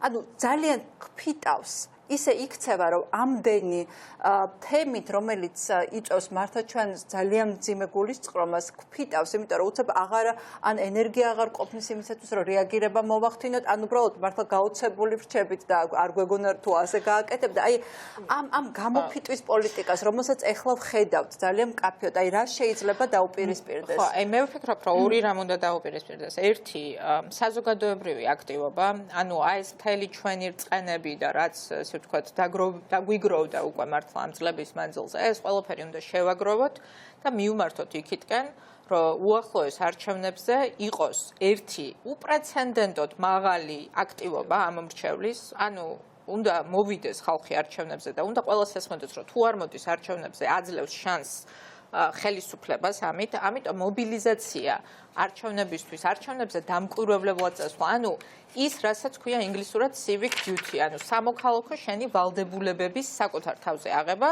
დღეს ჩვენ ყველა მოქალაქეს უნდა ავუხსნათ და ეს ჩვენი ვალდებულებაა, მე მგონი, რატო არის ეს მნიშვნელოვანი და მეორე მნიშვნელოვანი კომპონენტი რა უნდა გავაკეთოთ, აქ უკვე მე ოპოზიციაზე ვისაუბრებ, ჩვენ რა თქმა უნდა შევძლოთ ის, რომ წარვსდგეთ საზოგადოების წინაშე, როგორც სანდო ალტერნატივა დღევანდელი ხელისუფლების, რომელსაც აქვს კონკრეტული მოქმედების გეგმა, რომელსაც აქვს კონკრეტული, ასე ვთქვათ, სამოქმედო გეგმა არჩევნების მოგების შემდეგ და ჩვენმა მოქალაქეებმა დაინახონ, რომ არსებობს ნამდვილად უკეთესი არჩევანი და ამ არჩევნის დაცვაში ყველანი ერთად მივიღოთ მონაწილეობა. მინდა რამდენიმე პოლიტიკურ კონკრეტულ თემას შევეხოთ, რომ ზალკალიანმა თქვა, რომ შესაძლოა საბოლოო გადაწყვეტილება იქნება ხვალ მიღებული მინისტერიის ჩატარების ადგილთან დაკავშირებით. მე ვიცი, რომ ძალიან დიდი მოლოდინი არის და განმარტო ყველაფერი მინდა იმ გადაწყვეტილებასთან დაკავშირებით, რა გადაწყვეტილებაც იქნება მიღებული ხვალ. მან თქვა, რომ შესაძლოა თბილისში აღარ ჩატარდეს, ანუ ლავროვის ჩამოსვლა არის თემა, რომელიც შეიძლება აშფოთებდეს ხელისუფლებას, იმიტომ რომ იცის საზოგადოების განწყობა თუ რა ხდება ახლა თქვენი აზრით. ჯერ ერთი აქვე თუმცა მანამდე აქვე ჩანს მოიპატიჟა ამაში არის მე შეფასება ზურაბიშვილმა პირდაპირ სტრასბურგიდან მოიპატიჟა შესაძლებლობა რომ ჩამოსულიყო ეს ხო პროვოკაცია მთავრობის მხრიდან საზოგადოების და ქვეყნის მიმართ. იმიტომ რომ აი ეს საკითხი, რაზეც ახლა საუბრობთ, თურმე შეიძლება სხვაგან ჩატარდეს, სწორედ შეეძლოთ მოელაპარაკებინათ, არ ვიცი, რამდენი თვის წინ. საერთოდ არც კი მისულიყო საუბარი იქამდე, რომ ლავროვი ჩამოვა ამ სახელმწიფოში. ანუ მათ დატესტეს და ახლა როდესაც ნახეს, რომ საზოგადოებრივი რეაქცია არის ესეთი და საარჩევნო წელს ეს მათ დაუჯდებათ ყველაფერი, უბრალოდ ახლა დაიწყეს ამის, ასე ვთქვათ, შეკვარაღჭინება, რომ ხო, აი აღარ ჩამოვა. დიახ. არა, მე უბრალოდ ერთი რამის თქმა მინდა, რომ მე პირადად არ მიმაჩნია სწორედ, რომ არ ჩატარდეს თბილისში. ეს, იმიტომ რომ ესეც გარკვეულწილად რუსეთის გამარჯვებაა, ხო? იმიტომ რომ შენ გიშლის ხელს შეასრულო შენი საერთაშორისო ვალდებულება და იყო ფორუმი, რომელიც უნდა იყოს შენ შესაბამისად. ანუ მე ჩემი პირადი ხედვა არის ეს უბრალოდ, რომ თუ იქნება ისეთი დელეგაციის შემადგენლობა რუსეთის შერჩეული, რომ არა აქვს უშუალოდ დარღვეული კანონი ოკუპაციის შესახებ და არის რომელიღაცა რუსი დიპლომატი, რომელსაც არა აქვს გაკეთებული განცხადებები ისეთი, როგორიც ჰქონდა გაკეთებული, არ ვიცი, გავრილოვს, რომელიც აქ იყო ჩამოსული, ჩვენ შესაძლოა, მე ყოველ შემთხვევაში შესაძლოა განმეხილა, რომ ამ ღონისძიების ჩატარება საქართველოში მნიშვნელოვანია და მისი გაუქმება საქართველოს ხელისუფლებას ჰქონდეს იმდენი გამბედაობა, რომ აქ რუსული დელეგაცია დაპატიჟოს, თან შეურჩიოს დელეგაციის წევრები და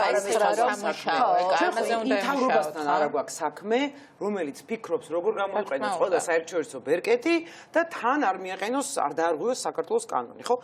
ანუ ჩვენ გვაქვს ხელისუფლებასთან რომ დატესტა ლავროვი ხო არ ჩამოვიდოდა აქ და ეხლა რაღაცას ცდილობს რომ ეს უკან დაატრიალოს რეაქციის გამო. თავის დროზე თქვათ ნორმალურ განხილვაში შეიძლება მსჯელობა შეიძლება იმაზე რომ ვინ ჩამოვიდეს, ამაზე პარტნიორების დახმარებაც შეიძლება და დარწმუნებულება. ან უკეთესი იქნებოდა რომ თქვათ სადმე სხვაგან ჩაწერებული იყო ის პრეცედენტებიც არსებობს. ამაზე კამაც ანუ არსებითი მნიშვნელობა ეხა არა. აქ თავრობის ლოგიკა მოქმედების ჩანს უბრალოდ ძალიან სამწუხაროდ. მაგრამ ლავროვის ჩამოსვლა შეიძლება იყოს სრულიად არაპროგნოზირებადი რაღაც პროცესების დასაწყისი, ხო? ეხლა თუ გავრილოვის არ ვიცით შეიძლება როგორ შეიძლება ჩაიაროს, მაგრამ არ არის გამორიცხული რომ ამან გამოიწვიოს რაღაცა უმართავი პროცესები, ხო?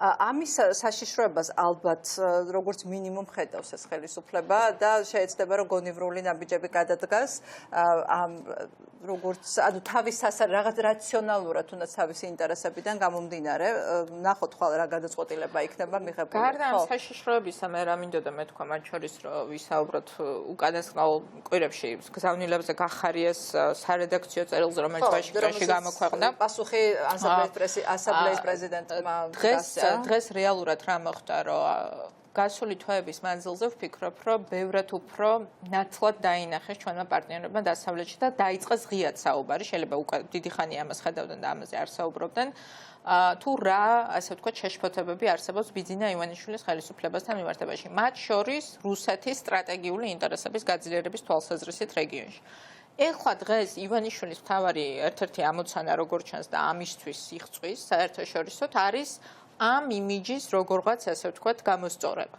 ამიტომ ამ ფონზე, როდესაც სასაცილოა, რომ ხელისუფლების წარმომადგენელი, რომელმაც დაბლოკა მაგალითად ანაკლიის სპორტი, საუბრობს ნატოს ინტერესებზე და ასე შემდეგ და უშიშროების სფეროში თანამშრომლობაზე, უსაფრთხოების კუთხით თანამშრომლობაზე ჩვენ სტრატეგიულ პარტნიორთან, რომლის ინტერესებიც გაფრთხილების მიუხედავად ფაქტიურად ასე ვთქვათ, ნიველირება გაუკეთა მათ, ლავროვის აქ ჩამოსვლა, რა თქმა უნდა, ასე ვთქვათ, დამატებითი კიდე ძალიან დიდი პრობლემა იქნებოდა.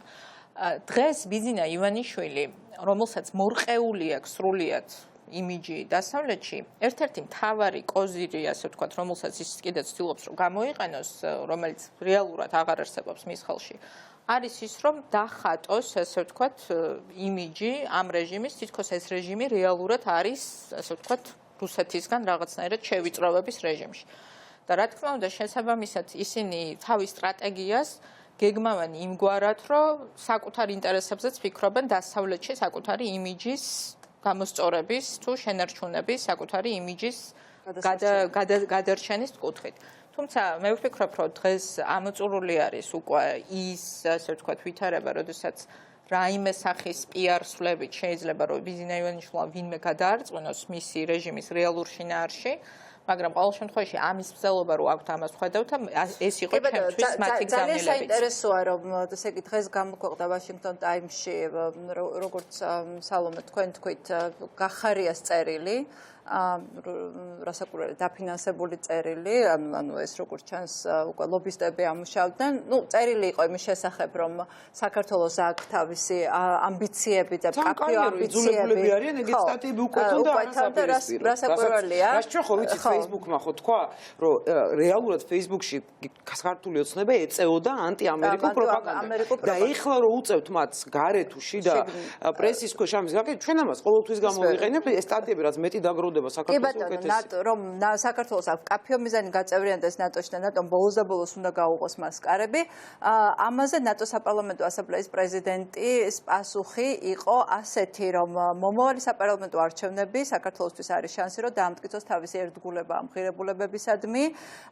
მან სამწუხაროა, რომ 2020 წლის საპარლამენტო არჩევნებისთვის სრულად პროპორციულ სისტემაზე გადასვლის დაპირება გასული წლის ნოემბერში ჩავარდა. ეს საქართველოს დემოკრატიისთვის გადადგმული ნაბიჯია, ასევე ოპოზიციური ლიდერის გიგი უგულავას დაკავება. ანუ პასუხი იყო ძალიან მკაფიო, რომ თქვენ გინდათ ნატოში და თუ გინდათ ნატოში აი ამ ღირებულებებზე, რომელზეც შეთანხმებულები ვართ, ეს უნდა დაიცვათ და გარკვეული ნაბიჯები უნდა გადადგათ და გვაჩვენოთ, რომ ნამდვილად გინდათ ნატოში და ეს მხოლოდ განცხადებები არ უნდა იყოს.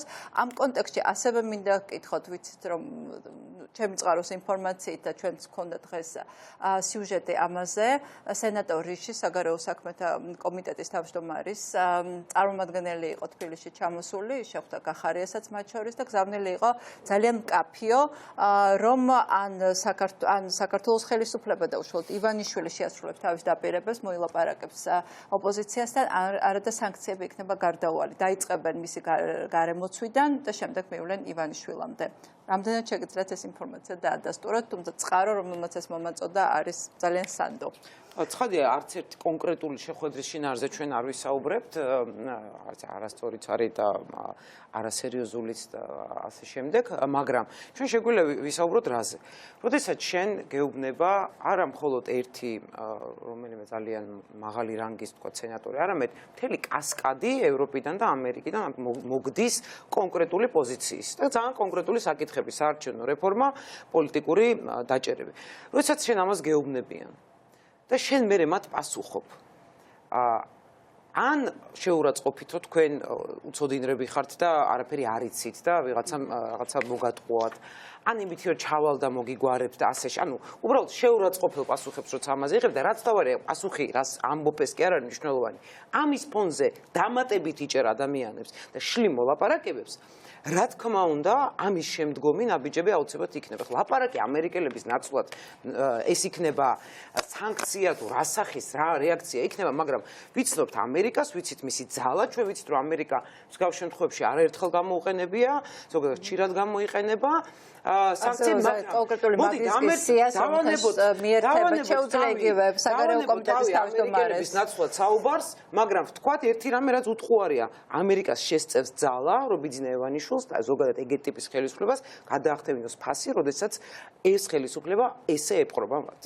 და მე მინდა ასევე დავამატო, რომ იცი რა, განსაკუთრებით შეურაცხყოფელი არის ჩვენი დასავლელი პარტნიორებისთვის, აი მაგალითად სტრასბურგში, როდესაც ვიყავი პირდაპირ მითხრას ევროპარლამენტის წევრებმა, რომელსაც იქ ხვდებოდნენ სამთავრობო დელეგაცია, რომ ჩვენ ვკითხოთ, რომ აი რატო ჩამოხვედითო მაშინო, როდესაც პარალელურ რეჟიმში დაიჭირეს უგულავ. ანუ შეიძლება რომ შენ ჩახვიდე სასაუბროთ ევროპელ დეპუტატებთან იმაზე, რომ როგორი ესე იგი დემოკრატიული ქვეყანა ხარ და როგორი დემოკრატიული რეჟიმი ხარ და მეორე ხელით ამ დროს იჭერდე შენს პოლიტიკურ ოპონენტს. და იცი რა უპასუხეს ჩვენი ხელისუფლების წარმომადგენლებმა, რომ არო ჩვენო არ ვიცოდითო რომ ამ კვირაში დაიჭერდეთ, თორე ამ კვირას არ დავამთხოვდით ჩვენ ვიზიტს. ანუ არ ვიცდიათ რომ გაემართლებინათ, ანუ აი ესე დონეზე არის დასული და ეხლა ამიტომ მე რისი თქმა მინდა რომ გარდა იმისა რომ სერიოზული პრობლემები არსებობს ქვეყანაში იმდენად ესე ვთქვათ როგორ გითხრა უნარო კი არა და სულელური სტრატეგია და ტაქტიკა აქვს დღევანდელ ხელისუფლებას რომ რა თქმა უნდა თუ ეს საკითხი დადგება დღის წესრიგში სანქციების თუ ევროკავშირიდან დახმარების შეზღუდვის და ასე ვთქვათ სხვა ბერკეტების ამუშავების იმიტომ რომ ევროკავშირს კიდე სხვა ბერკეტები აქვს გარდა სანქციებისა საკუთარ ინტერესებს რა თქმა უნდა რომ ეს რეჟიმი ვერ დაიცავს იმიტომ რომ შეუძლებელია ამ ინტერესების დაცვა და აქ ერთი რამ მინდა უბრალოდ დავამატო რომ ჩვენი ამოცანა რა თქმა უნდა არის რომ ნებისმიერი ზეწოლა დასავლეთიდან რომელიც იქნება მომართული რეჟიმის წინააღმდეგ იყოს ფოკუსირებული სწორედ რეჟიმზე ფოკუსირებული კონკრეტულ ადამიანებზე მათ შორის ივანიშვილზე და არ დაზიანდეს ჩვენი სახელმწიფოს და ჩვენი ხალხის ინტერესები. კი ბატონო, ძალიან დიდი მადლობა რომ იყავით ჩვენთან ერთად და ეხლა მე ვფიქრობ რომ ეხლა ზუსტად დროა იმისა რუსუდან თამლიანზე გადავიდეთ. ქალბატონ რუსუდან მოგესალმებით ჩვენ სტუმრებს და მე რუსუდან თამლიანზე გადავალთ. ქალბატონ რუსუდან მოგესალმებით, ძალიან დიდი მადლობა რომ ხართ ჩვენთან ერთად. მე ვფიქრობ რომ დღეს ვიფიქრე რომ დღეს აუცილებლად უნდა ყოფილიყავით ჩვენს გადაცემაში, იმიტომ რომ თქვენი შვილი გახდა სიმბოლო 20 ივნისს დაკავებული პოლიტპატიმრების ოკუპაციის წინააღმდეგ ბრძოლის, გასაბჭოების წინააღმდეგ ბრძოლის და ადამიანი, რომელიც მიუხედავად იმისა, რომ ძალიან მძიმე პირობებში იმყოფება, ის მაინც არ მიდის პროკურატურასთან გარიგებაზე. მოგვიყევით უფრო დაწვრილებით იმის შესახებ, თუ რას თავაზობს პროკურატურა, რას გთავაზობთ და როგორია თქვენი პასუხი. მოგესალმები შულობ, მივესალმები მთავარი არხის ყველა მაყურებელს და მადლობა მინდა მოგახსენოთ მოწვევისათვის. დიდი მადლობა თქვენ. ჩემი შვილი ძალიან ჯიუტად დგას და ასე ამბობს, რომ სიმართლეს, სამართალს კონკურენტი არ აყავს.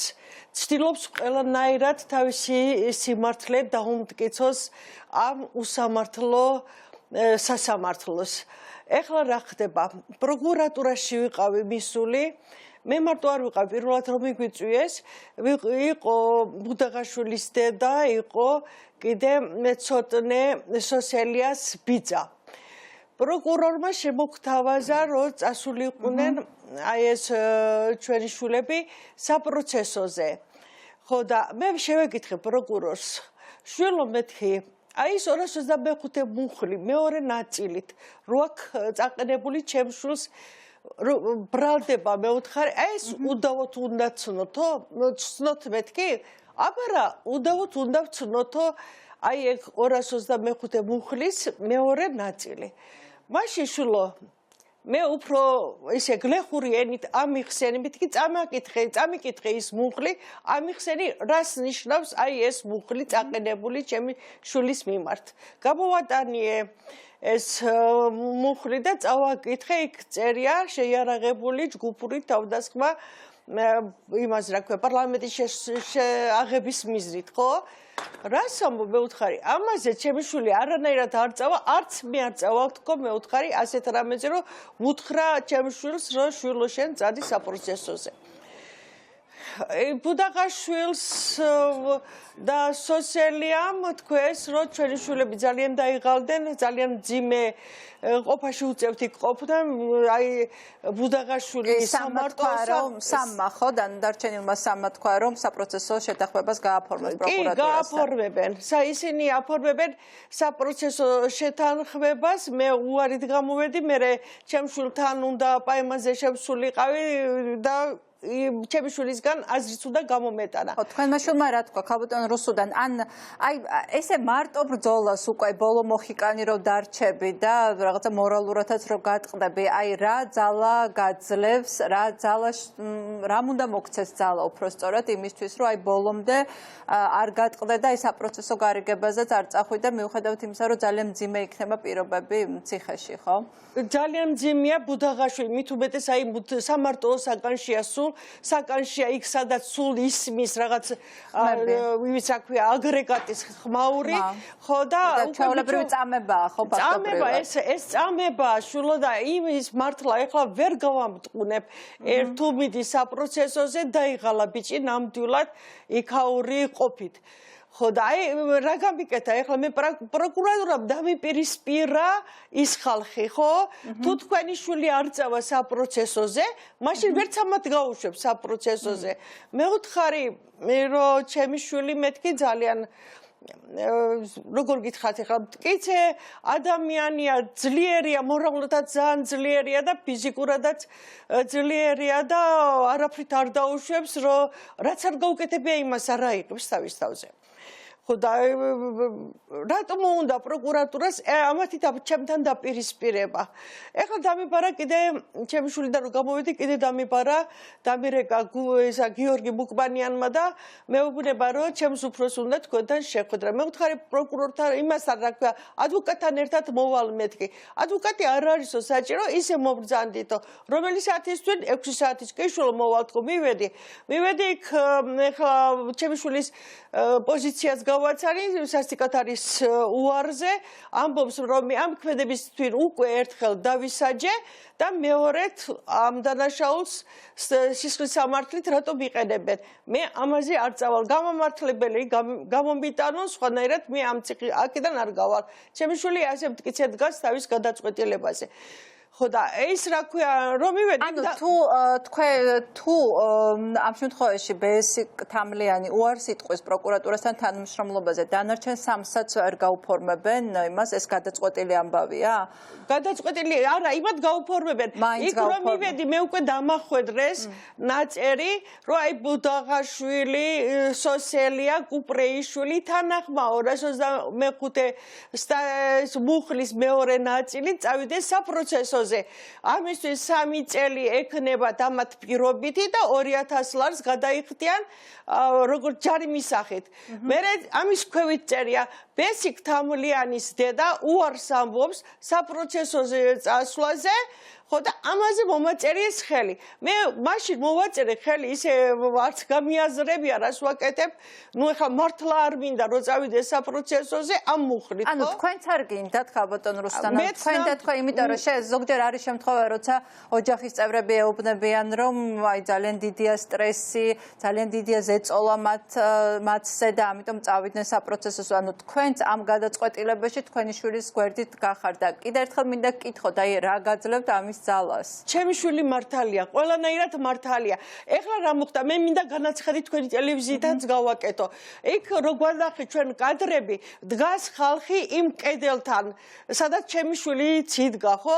ხო და იმ კედელთან უცებ ამოჭრილია კადრი და ჩაყენებულია ეს პოლიციელები და ის ხალხი ჩაყრილია იმაში, რა ქვია, აუზში იქ და მივმართო მინდა სულ ყველას, იქნება ვინმეს აქ გადაღებული კადრი, აქ ტელეფონიდან რამედი, სადაც მაგათ კადრებზე იქნება ჩაცვენილი იმაში, რა ქვია, ფანტაშიც ჩაცვენილი ხალხის, იმიტომ რომ ამოჭრილი აქ ის რაც ჩემს შვილს აძლევს გამართლების საშუალებას. და ჩემი შვილი გააპროტესტა იქ ფარს რატო აარტყა ხელი? იმიტომ რომ გამოესარჩლა იქ ჩაყრილ ახალგაზრდა გოგო ბიჭებს და ქალები იყვნენ იქ ჩაყრილები. იმათ გამოესარჩლა ჩემი შვილი. და ამიტომაც ეხლა სისხლის სამართალი წაუყენეს, ვიწობ და ის კადრი ამოჭრილია იმიდან, რა ქვია, საერთოდ წარმოდგენილი მტკიცებულებებიდან. კი ბატონო, ქალბატონ რუსუდან თუ არ წავიდა საპროცესო გარიგებაზე, მაშინ ანუ რა სასჯელი ელის, რას ითხოვს პროკურატურა? ესენი თუ არ შეასრულებენ დიპლომატიები, რა ქვია, აი იმ დაკვეთას გახარია და ივანიშვილის მიერ გაცემულ ბრძანებას თუ კი არ შეასრულებენ და პოლიტიკურად ამ დამკვირვებლის შემსრულებლები თუ არ იქნებიან, უნდა გაანთავისუფლონ ჩემი შვილი ციხიდან აუცილებლად, რომ მაგრამ პროკურატურა რას ითხოვს? პროკურატურა იმათ ბრძანებებს ასრულებს სხვა რა სასჯელს ითხოვს მისთვის? 4-დან 6 წელი. 4-დან 6 წელი. აი ეს სასჯელი ემუქრება ჩემს შვილს. ჩემი პოვნა აი თქვენს არხზე შეუძლიათ მოსვლა, შეუძლიათ პირველ არხზე მოვიდნენ. ჩემ ტელეფონსაც გეტყვით. ჩემი ტელეფონია 591 17 45 51 შვილო, ვინც იყავით ჩაცვენილები იმ ფანტანში და ვისაც კი გაქვთ გადაღებული ტელეფონით იქნება ეს თუ რამე სხვა საშუალებით, აი ეს კადრები მჭირდება ძალიან ჩემი შვილის უდანაშაულობის დასამტკიცებლებად. უდანაშაულობის აღსადგენად. ქალბატონ რუსუდან, უღმესი მადლობა, ჩვენც ყველანაირად ვეცდებით, რომ დაგეხმაროთ და თქვენს გვერდით ვიდგეთ. ანუ სირცხვილიას მოძრაობა დღეს იყო კიდე სასამართლოს წინ და ხო, ანუ ყველანი თქვენს გვერდით ვართ ამ უსამართლო ბრძოლაში. ძალიან დიდი მადლობა, რომ იყავით ჩვენთან ერთად. იმედია ვინმე გამოგეხმაურებათ, ვისაც ეს კადრები აქვს და ჩვენც თუ ვინმე დაგვიკავშირდა, აუცილებლად დაგიკავშირდებით თქვენს. დიდი მადლობა და გამძლეობას გისურვებთ. უღრმესი მადლობა თქვენ მოწვევით და უღრმესი მადლობა იმ ახალგაზრდებს, ვინც დღე და ღამე გვერდით მიდგას, მამრყნევებს. მე ის ახალგაზრდები ისეთი კარგი თაობა მოდის ახლა, ისეთი კარგი თაობა, განათლებულები, ყველანაირად გაწონასწორებულები და გამბედავები არიან, აი გაბედული თაობა მოდის ძალიან. მე იმათ მინდა თქვენი არხითაც დიდი მადლობა გადაუხადო და რა ვიცი, წარმატებები გისურვოთ სულ ყველას, ღმერთმა ქნას, რომ საქართველოში მალე გათენდეს. უღმესი მადლობა თქვენ, პირიქით თქვენ ქალბატონ რუსუდან, დიდი მადლობა რომ იყავით ჩვენთან ერთად. გაიხარეს შვილო. და ჩვენ სტუდიაში ბრუნდებით სასაუბროთ თემაზე, გასაბჭოება, გვინდა რომ ასე ვთქვათ, ამ თემასაც შევეხოთ, იმიტომ რომ ისტორიის ცოდნა არის ჩვენთვის ყოველთვის ძალიან მნიშვნელოვანი და იარაღი, რომელიც დაგვეხმარება მომავლის გზის გაკაფვაში. ცოტა პათეტიური რომ ვიყო. და ამ თემას საუბრობთ ლაშა ბაქრაძე ისტორიკოსი, ლევან ხამბაშიძე, ფილოსოფოსი ისტორიის მასწავლებელიც, ჩემი ასე ვთქვათ, ძველი კოლეგა და იმედია მომავალი კოლეგას ისევ. და შოთა დიღმელაშვილი, აქტივისტი. გვინდა ვისაუბროთ იმაზე, რატო დავკარგეთ მაშინ ეს შანსი, ვარ თუ არა ისევ საშიშროების წინაშე, რომ ახალი შანსი დავკარგოთ და რა უნდა გავაკეთოთ ამისათვის, რომ აღარ განმეორდეს ასე ტრაგიკულად ისტორია. ლაშა, თქვენგან დავიწყოთ როგორც ეს 25 თებერვალი ჩვენ ჯერ კიდევ არ გაგვიაზრებია რამხელა ეროვნული ტრაგედია იყო, რადგანაც ამის შემდეგ ჩამოწვა 70 წლიანი წვდიადი საქართველოს თავზე. ეხლა ვიღაცა შეიძლება გამოვიდეს და მოყვეს, რომ მაგალითად აყვავდა, რა ვიცი, მეცნიერება საქართველოში და ასე შემდეგ. მაგრამ აი ამის უკან ერთი შეხედვით თითქოს და ვიღაცა ამბობს აყვავების უკან, იდგა ის, რაც დღესაც ჩვენთვის არის წარმოუდგენ დიდი ტვირთი. ამიტომაც ძალიან გვიჭირს ჩვენ დღეს ავაშენოთ თავისუფალი და მართლაც დემოკრატიული ქვეყანა. ეს არის ტვირთი მაგალითად, როდესაც ჩვენ საუბრობთ იმასთან დაკავშირებით, რომ რატომ არ გვაქვს სასამართლო. იმიტომ რომ ჩვენ არ გვაქვს დამოკიდებულება სამართლისა და სამართლიანობისა. როგორ შეიძლება გქონდეს სამართლიანობისა და დამოკიდებულება, როდესაც ჩვენ იმ ქვეყნიდან მოვდივართ, რომელშიაც არსებობდა, რა ქვია, ხალხის მტრები და არა მხოლოდ ხალხის მტრები, არამედ არსებობდა ხალხის მტრის ცოლი, ხალხის მტრის შვილი და ასე შემდეგ. აი ეს სამართლებრივი აზროვნება ჩვენში ზის სადღაც. ეს არის ძალიან დიდი ტვირთი, რასაც ჩვენ ვატარებთ. და ჩვენ თუ ვერ მოვახერხეთ, აი გამიჯვნა, აი ამ ჩვენი წარსულისაგან და ჩვენ სამწუხაროდ ვერ მოვახერხეთ აი 30 წლის განმავლობაში, ჩვენ თუ ვერ მოვახერხეთ ეს, მაშინ ჩვენ მუდმივად გვექნება პრობლემა. ჩვენ მუდმივად გვექნება პრობლემა, ისე როგორც დღემდე გვაქვს პრობლემა, რადგან ჩვენ არ ვიცით რა არის აი ელემენტარული ისე როგორ უნდა მოვახერხოთ, რო ამბობთ, რომ უნდა მოვახერხოთ, აი როგორ? როგორ? და ამისათვის არსებობს, რა ქვია, სხვა ქვეყნების გამოცდილებაც, ასევე ტოტალიტარული ქვეყნების გამოცდილებაც და მათ ეს მეტნაკლებად შეძლეს. იქაც არის ფიქრობ, რომ ეს ადვილი იყო. ეს არის, რა ქვია, აი ამ წარსულის ძალიან სერიოზული გააზრება, გამიჯვნა ამ წარსულისაგან, გადაფასება ამ წარსულის და ამას წინ უძღვის რასაკვირველია შესწავლა. აი დღეს მაგალითად ჩემი ტექსტი გაავრცელა პოლიტიკურმა ორგანიზაცია ლელომ, რომელშიც ეს არ არის, რა ქვია, რაღაცა ცალკე პარტიის, მხოლოდ არა მინდა რომ ეს იყოს. არამედ ეს უნდა იყოს რაღაცა გარკვეული კონსენსი ამასთან დაკავშირებით პარტიებს შორის უნდა შედგეს. ეს არის ზეპარტიული საკითხი, რომ ჩვენ უნდა გავემიჯნოთ აი ამ წარსულს. ჩვენ თუ გვინდა რომ მომავლისაკენ ვიაროთ, მომავლის შესწავლა იმისათვის კი არ გვინდა რომ აი რაღაცა ისტორიული მონაცემები ვიცოდეთ. ჩვენ ამგალითად წარსული შესწავლა იმისათვის კი არ გვინდა რომ რაღაცა ვიცით, რაღაც თარიღები და ასე შემდეგ. არამედ ჩვენ იმისათვის გვინდა რომ ჩვენ დავინახოთ აი ის ხინჯები ჩვენს აზროვნებაში, რომელიც დღესაც წარმოადგენს პრობლემას იმისათვის, რომ ჩვენ ნორმალური დემოკრატიული სახელმწიფო ავაშენოთ.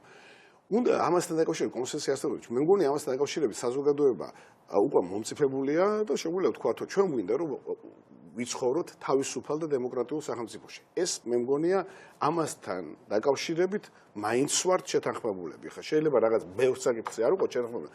ამასთან დაკავშირებით მე ვთვლი რომ შეთანხმებულები ვართ, რომ ეს დემოკრატიული სახელმწიფო იმას კი ანიშნავს მაინც და მაინც რომ რაღაცა დემოკრატია აბსტრაქტულია. ეს არის დემოკრატიული სტრუქტურა არის ის, რაც მოგვიტანს ჩვენ კეთილდღეობას. სრულად პრაგმატულად რო შევხედოთ. ხო და თუ ჩვენ გვინდა ეს, მაშინ ჩვენ უნდა დავინახოთ აი ეს ტვირთი, რომელიც ფეხზე გვაქვს გამობმული და უნდა დავინახოთ, რომ აი ეს ჩვენი 70 წლიანი წარსული არ გვანებებს თავს. ყოველდღიურ ცხოვრებაში ეს მუშაობს დღესაც და ის რომ აი მაგალითად არის ხოლმე, რა ქვია, ძალიან ხშირად გვესმის მოვა ახალი თაობა და ეს საკითხი თავისი გაქრება, ეს თავისი არ გაქრება. ეს არის ესეთი დამოკიდებულება საკითხისადმი, რომ ჩვენ არაფერს არ გავაკეთებ და ეს რაღაცა თავისით გაქრება, ესა თუ ის პრობლემა, ან თავისით აშენდება ქვეყანა. თავისით არც ქვეყანა არ აშენდება და არც რაიმე პრობლემა არ გაქრება. ამიტომაც მაგალითისათვის სახელმწიფომ უნდა შეუწყოს ხელი და ეს ხელის შეწყობა არის არა რაღაცა ახალი იდეოლოგიის ჩამოყალიბება, არა ინსტრუმენტალიზაცია ისტორიისა, არამედ ეს არის ის, რომ უკეთესად მიდიოდეს კვლევებს შეუწყონ ხელი უნივერსიტეტებში, უმაღლეს სასწავლებლებში, სკოლებში ისწავლებოდეს, იმისათვის სკოლებში ისწავლებოდეს, ამისათვის კვლევაა საჭირო, ელემენტარული რაღაცები უნდა ვიცოდეთ. აი, გაუთავებლად ერთი და იგივე მითოლოგიას ვიმეორებთ, რომელიც მაგალითად რახანს პირველ რესპუბლიკაზე ვსაუბრობთ, მაგალითად მენშევიკური მთავრობა. დღესაც აი ჩვეულებრივად ამბობთ, იმიტომ რომ ესე გვასწავლეს და დღესაც ვამბობთ მენშევიკური მთავრობა, მენშევიკური საქართველო. ეს არ იყო მენშევიკური საქართველო, ეს იყო დამოუკიდებელი საქართველო, რომლის ხელმძღვანელობაში იყვნენ მენშევიკები, რომელიც დემოკრატიული არჩევნების გზით თვალსაჩინო დემოკრატიული არჩევნების გზით იქნა არჩეული. ნეტა ისეთი არჩევნები ოდესმე მერე კიდე ჩატარებული იყო საქართველოში. მივიღეთ არჩევნები იყო, ხო, თუ არ ვცდები? პროპორციული არჩევნები იყო, მაშინ არ იყო, რა ქვია, მაჟორიტარი. სხვათა შორის მე უნდა ვთქვა, რომ თქვათ არასწორი არ არის ის, შესაძლებელია მაჟორიტარული არჩევნებითაც ნორმალური არჩევნები მივიღოთ, შეიძლება რა ქვია, პროპორციულითაც მივიღოთ. ამ ეტაპზე საქართველოსათვის არის პროპორციული არჩევნები კარგი გამოსავალი. იმისათვის რომ მივიღოთ ნორმალური პარლამენტი. თორე რა ქვია, თავისთავად თუ კი ჩვენ დემოკრატიული სტრუქტურა გვექნება, ჩვენ დღეს ისევ დავუბრუნდეთ შეიძლება მაჟორიტარულ არჩევნებს და რატომ არა, რა ქვია, უნდა იყოს წარმომადგენლობები სხვადასხვა. ამაში მე პრობლემას ვერ ხედავ. თავარია დემოკრატიული საფუძველი არსებობდეს, არ არსებობდეს ეჭვი, მაშინ მაგალითად 1919 წელს როცა ჩატარდა საქართველოში არჩევნები, არც ერთ პარტიას არ გაუპროტესტებია ის, რომ თქვათ სოციალ-დემოკრატიულმა პარტიამ მიიღო ხმათა უმრავლესობა, იმიტომ έντობოდნენ და არ იყო გაყალბება. ხო? მაშინაც იყო რა ქვია, დაპირისპირება იდეოლოგიურიცა და სხვანაირიც და ვფიქრობდნენ ადამიანები, რომ აი სოციალ-დემოკრატები არ მიდიან თლაც სწორ გზაზე, მაგრამ არჩევნების რომ ვიღაცამ გააყალბა და არ იყო სწორად ჩატარებული არჩევნები, ეს კითხვა არ დასმულა.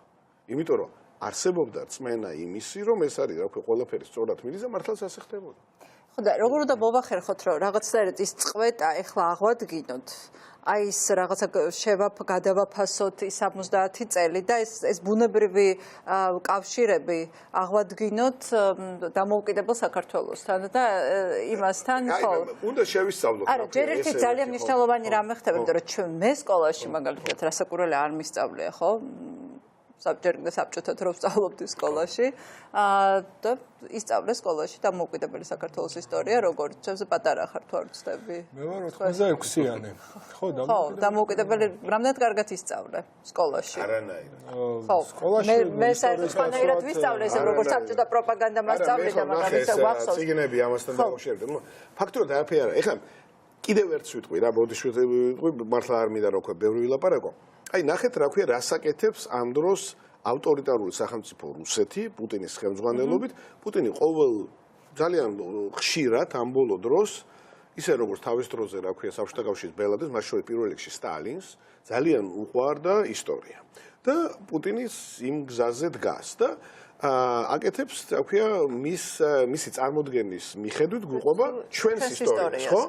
და ჩვენ ამ დროს, რადგან ჩვენი ისტორია კარგად არ ვიცით, უბრალოდ მე მწერენ ხოლმე მაგალითად ძალიან ხშირად. ამასთან დაკავშირებით ამე წიგნი არ არსებობს, უბრალოდ არ არსებობს წიგნი. არ აქვს უბრალოდ წიგნი. არ არსებობს წიგნი. მით უმეტეს ინგლისურ ენაზე არ არსებობს. არა, ინგლისურ ენაზე დაანებეთ, თავი ახლა მაგალითად, რა ქვია, რო ავიღოთ მაგალითი რუსეთის დუმის წევრები ახლა ან ჩავიდნენ, ან ჩავლენ თებერვალში ეგრეთ წოდებულ სამხრეთ ოსეთში და იქ უნდა იმსჯელონ იმასთან ადგილზე უნდა შეისწავლონ, თითქოს ამის შესწავლა ახლა ადგილზე შესაძლებელი იყოს, იყო თუ არა, რა ქვია, ქართველებმა მოუწყეს თუ არა ოსებს, როგორც პუტინმა ბრძანა გენოციდი, ხო? და ამასთან დაკავშირებით ჩვენ არანაირი კვლევა არ აქვს, რომ აი თქვათ, რომ არა ბატონო, რა ქვია, ის კი არა, რომ თქვათ, ой, დედა, როგორ შეიძლება რომ ესეთი რამე გავკეთებინა, ჩვენ არა, რაღაცა დოკუმენტები, მასალები ამასთან დაკავშირებით რომ გამოვამზაუროთ და ვილაპარაკოთ და ჩვენ მგონია რატომღაც ეს არის გასაოცარი კიდე, რომ ამ დასავლეთმა ისედაც ყველაფერი კარგად იცის ჩვენი ისტორიის შესახებ, რომ ისინი ყოველთვის, რა ქვია, სწორად გაიგებენ. დასავლელ კვლევარს რო დაიჭირდეს, ხო, რაღაცა წყარო, ხო, არ არსებობს ესეთი ქართული წყარო. დაკავშირებით. დასავლეთში 90-იანებზე ჯაბაიოსელიანი ორჩია. ჩეს გაიწინა. არა, რა ქვია, თქვენ რომ აფხაზეთთან დაკავშირებით როგორი რაები იწერება დასავლეთში თუნდაც რო წაიგითხოთ, აი თქვენ ყალხზე დაგიდგებათ, არ გინდათ რა ქვია ძალიან შორს რაღაც წიგნების ძიება. უბრალოდ ვიკიპედიაში ნახეთ რა ხდება. ვიკიპედიაში, რომელსაც სამწუხაროდ შეიძლება თქვათ, რომ ახლა ეს არ არის მეცნიერული ენციკლოპედია, მაგრამ უმრავლესობა ადამიანებს, რომლებიც საქართველოში ჩამოდის, ვიკიპედიის საშუალებით ეცნობა, თუ კი ოდნავ მეტად აინტერესებს საქართველოს ისტორია, ჩვენ არაფერს არ ვაწვდით ამადევე. რატომ არ ვიცით? იმიტომ ჩვენ არაფერი არ ვიცით ამის. ამიტომ ეძლევა პუტინს საშუალება. ნახეთ ახლა, როდესაც მაგალითად იგივე ცდილობს პუტინი თქვათ პოლონეთთან დაკავშირებით, ბალტიის ქვეყნებთან დაკავშირებით, მათ ინსტიტუციები აქვთ, მათ ორგანიზაციები აქვთ, რომელიც უკან დგას სახელმწიფო, რომელიც ამათ ხელს უწყობს იმაში, რომ ეს კვლევები ჩატარდეს და მათ შეუძლიათ გამოიტანონ და დადონ დოკუმენტები და თქვა, რომ სისულელეს ამობს უბრალოდ, რა ქვია პუტინი. ის რომ მაგალითად თითქოს და როგორც თელი საბჭოთა კავშირის ისტორიის განმავლობაში, რა ქვია, საბჭოთა კავშირი მსხვერპლია და არა, თქვა, თანამონაწილე მეორე მსოფლიო ომის დაწყებისა. რასაც ისევ, რა ქვია, რუსეთი აი ამ ხაზს ისევ აგრძელებს.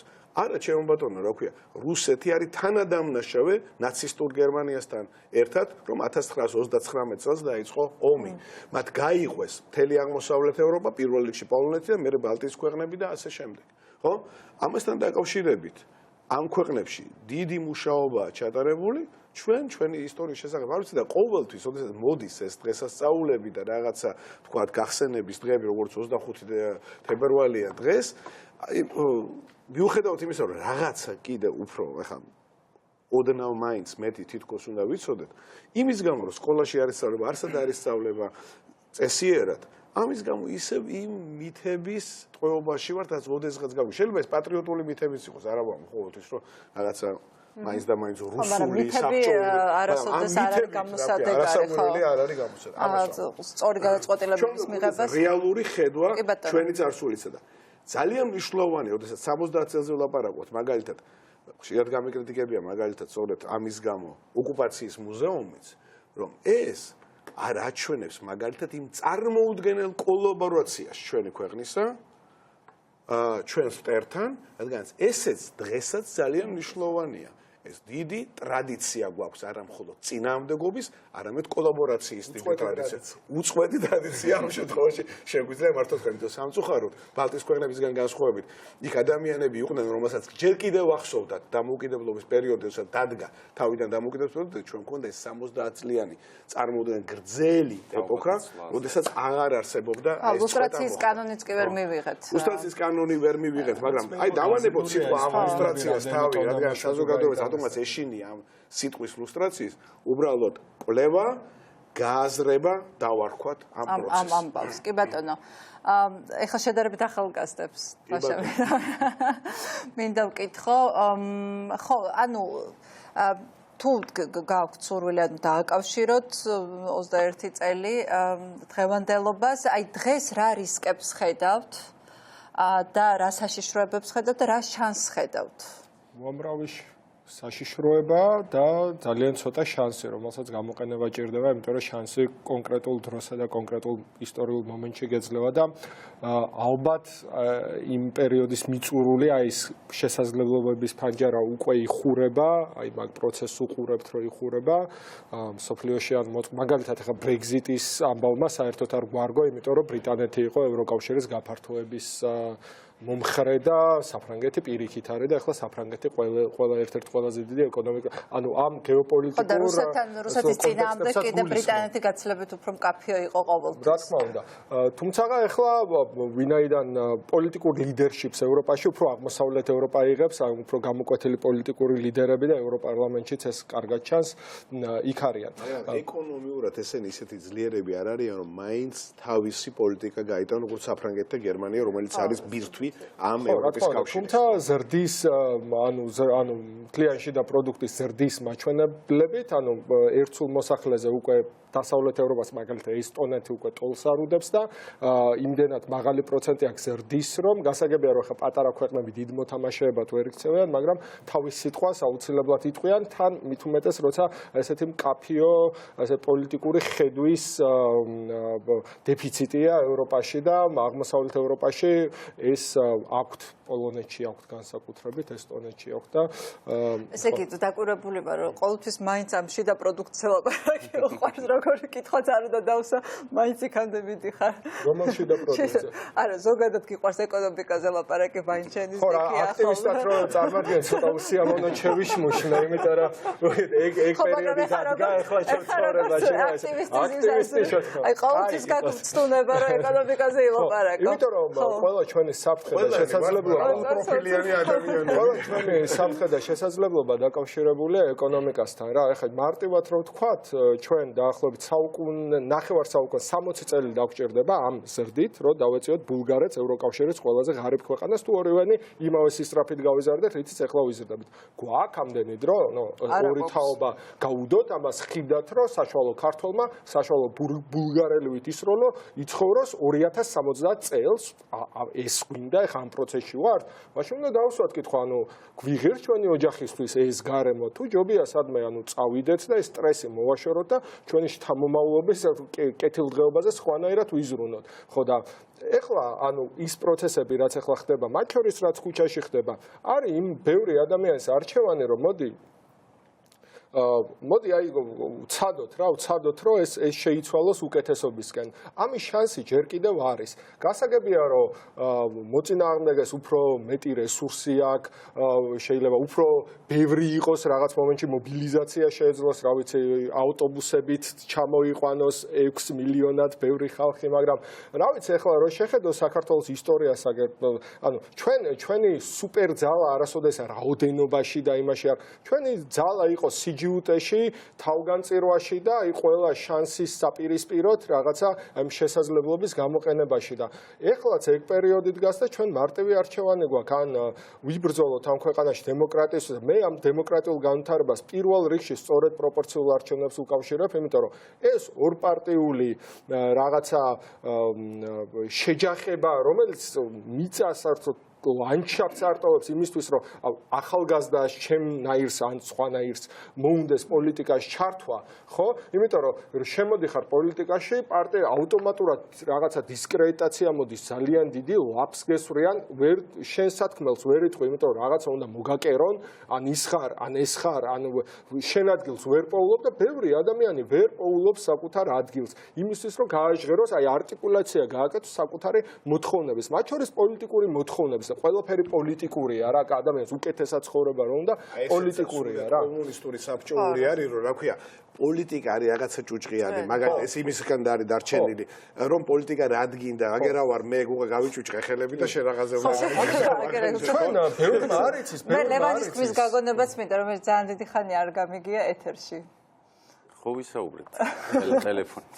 ტელეფონზე ლევან ბოდიში შოთა ხო ლევან ჩავრთოთ და მე დისკუსიის ფორმატი იყოს ხო მაინდა-მაინც კითხვების დასვას არ დაველოდოთ. ლაშას ამბავი მინდა გავაგრძელო ეს პირველი შეკითხვა ხო რეალურად დრამა და ტრაგედია ერთ-ერთი რაც მოხდა ამ წვეთის იყო ამ რაღაცა ბუნებრივი განვითარების წვეთა ხო ეხლა იმის ფიქრი რომ რა იქნებოდა რუსეთს რო არ დავეპყარით, სულ ფანტასტიკა არის და ამას არ მიყვებით, დავანებოთ თავი, მაგრამ რაც ვიცით რა ვიყავით იმ მოცემულობისთვის, ვიცით პირობითად ორი რაღაცა. პირველად ვიყავით იდეების გარშემო გაერთიანებული საზოგადოება, ანუ ყოველ შემთხვევაში ის ხალხი, ვინც რაღაცაზე ბჭობდა, ხო, ან ძალაუფლების მქონე იყო, ელიტებზე საუბრობ, ამ შემთხვევაში ინტელექტუალურ ელიტაზე, იცოდნენ რა საუბრობდნენ პოლიტიკურად, კი ბატონო, ხო, ანუ პირობითად ვინმე რომ ქალთა უფლებებზე საუბრობდა, იცოდა რასაც საუბრობდა ქალთა უფლებებზე და ძალიან დიდი ცოდნა ჰქონდა ამ მის თქმას, ანუ ეს თვითნაბადი ხალხი არ ყოფილა, ხო, და ეს გამოცდილება, რასაც ისინი ამბობდნენ, იყო დასავლური ცალსახი. ბოდიში ის კავშირი იყო ევროპასთან ძალიან, ახლა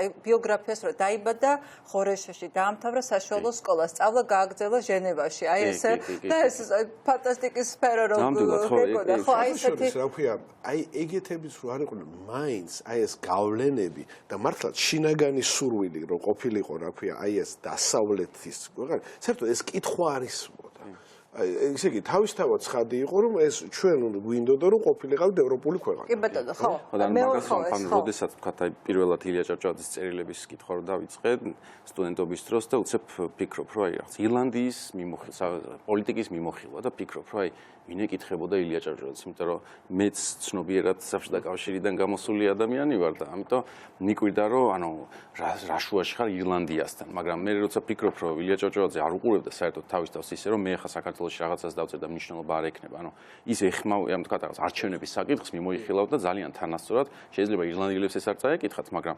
შიგნით ეს იყო ჩვეულებრივი თემა, როგორც თქვა დღეს რაღაც ნიუსები შუქდება საგარეო ამბის, ხო და აი ეს პერიფერიულობის განცდა ნამდვილად არ ქონია, ანუ ყოველთვის თერგდალეულებიდან მოყოლებული ცალსაღად შეიძლება ვთქვათ, რომ განცდა იყო, მაგრამ აი ეს დაძლევის სურვილი იყო ძალიან ძლიერი. ყოველთვის გზაც ვიცოდით რა, ანუ ყოველ სტატია მთავრდება, რომ აი განათლება, აი მეტი შრომა, აი ცოტა მეტი მოწოდება, რომ აბა გავერთიანდეთ და რამე გავაკეთოთ, ხო? ამიტომ ეს ანუ საბჭოთა კავშირმა ერთ-ერთი რაც გააკეთა და რასაც ეხა ანალოგიად ხედავ სამწუხაროდ არის რომ რაღაცა თანასწორობის მდგომარეობიდან თან ის უნდა გავითვალისწინოთ რომ მანამდე პატარა სახელმწიფოები საერთოდ არ არსებობდნენ, ხო? ანუ რევოლუციის სანამ იმპერიები არ დაიშალა, ანუ არც არავინ არ იცოდა არსად საერთოდ პატარა სახელმწიფო რა ფორმით უნდა არსებობდეს და ჩვენ ეს ფორმა შევქმნით და მაშინ ვთქვით რომ ჩვენ ვართ დემოკრატიული რესპუბლიკა და ვიქნებით ისეთი როგორც იმპერია საფრანგეთი რო გადაკეთდა რესპუბლიკად, აი ისეთი ვიქნებით ჩვენ. და ექსპერიმენტი იყო ერთგვარი, ხო?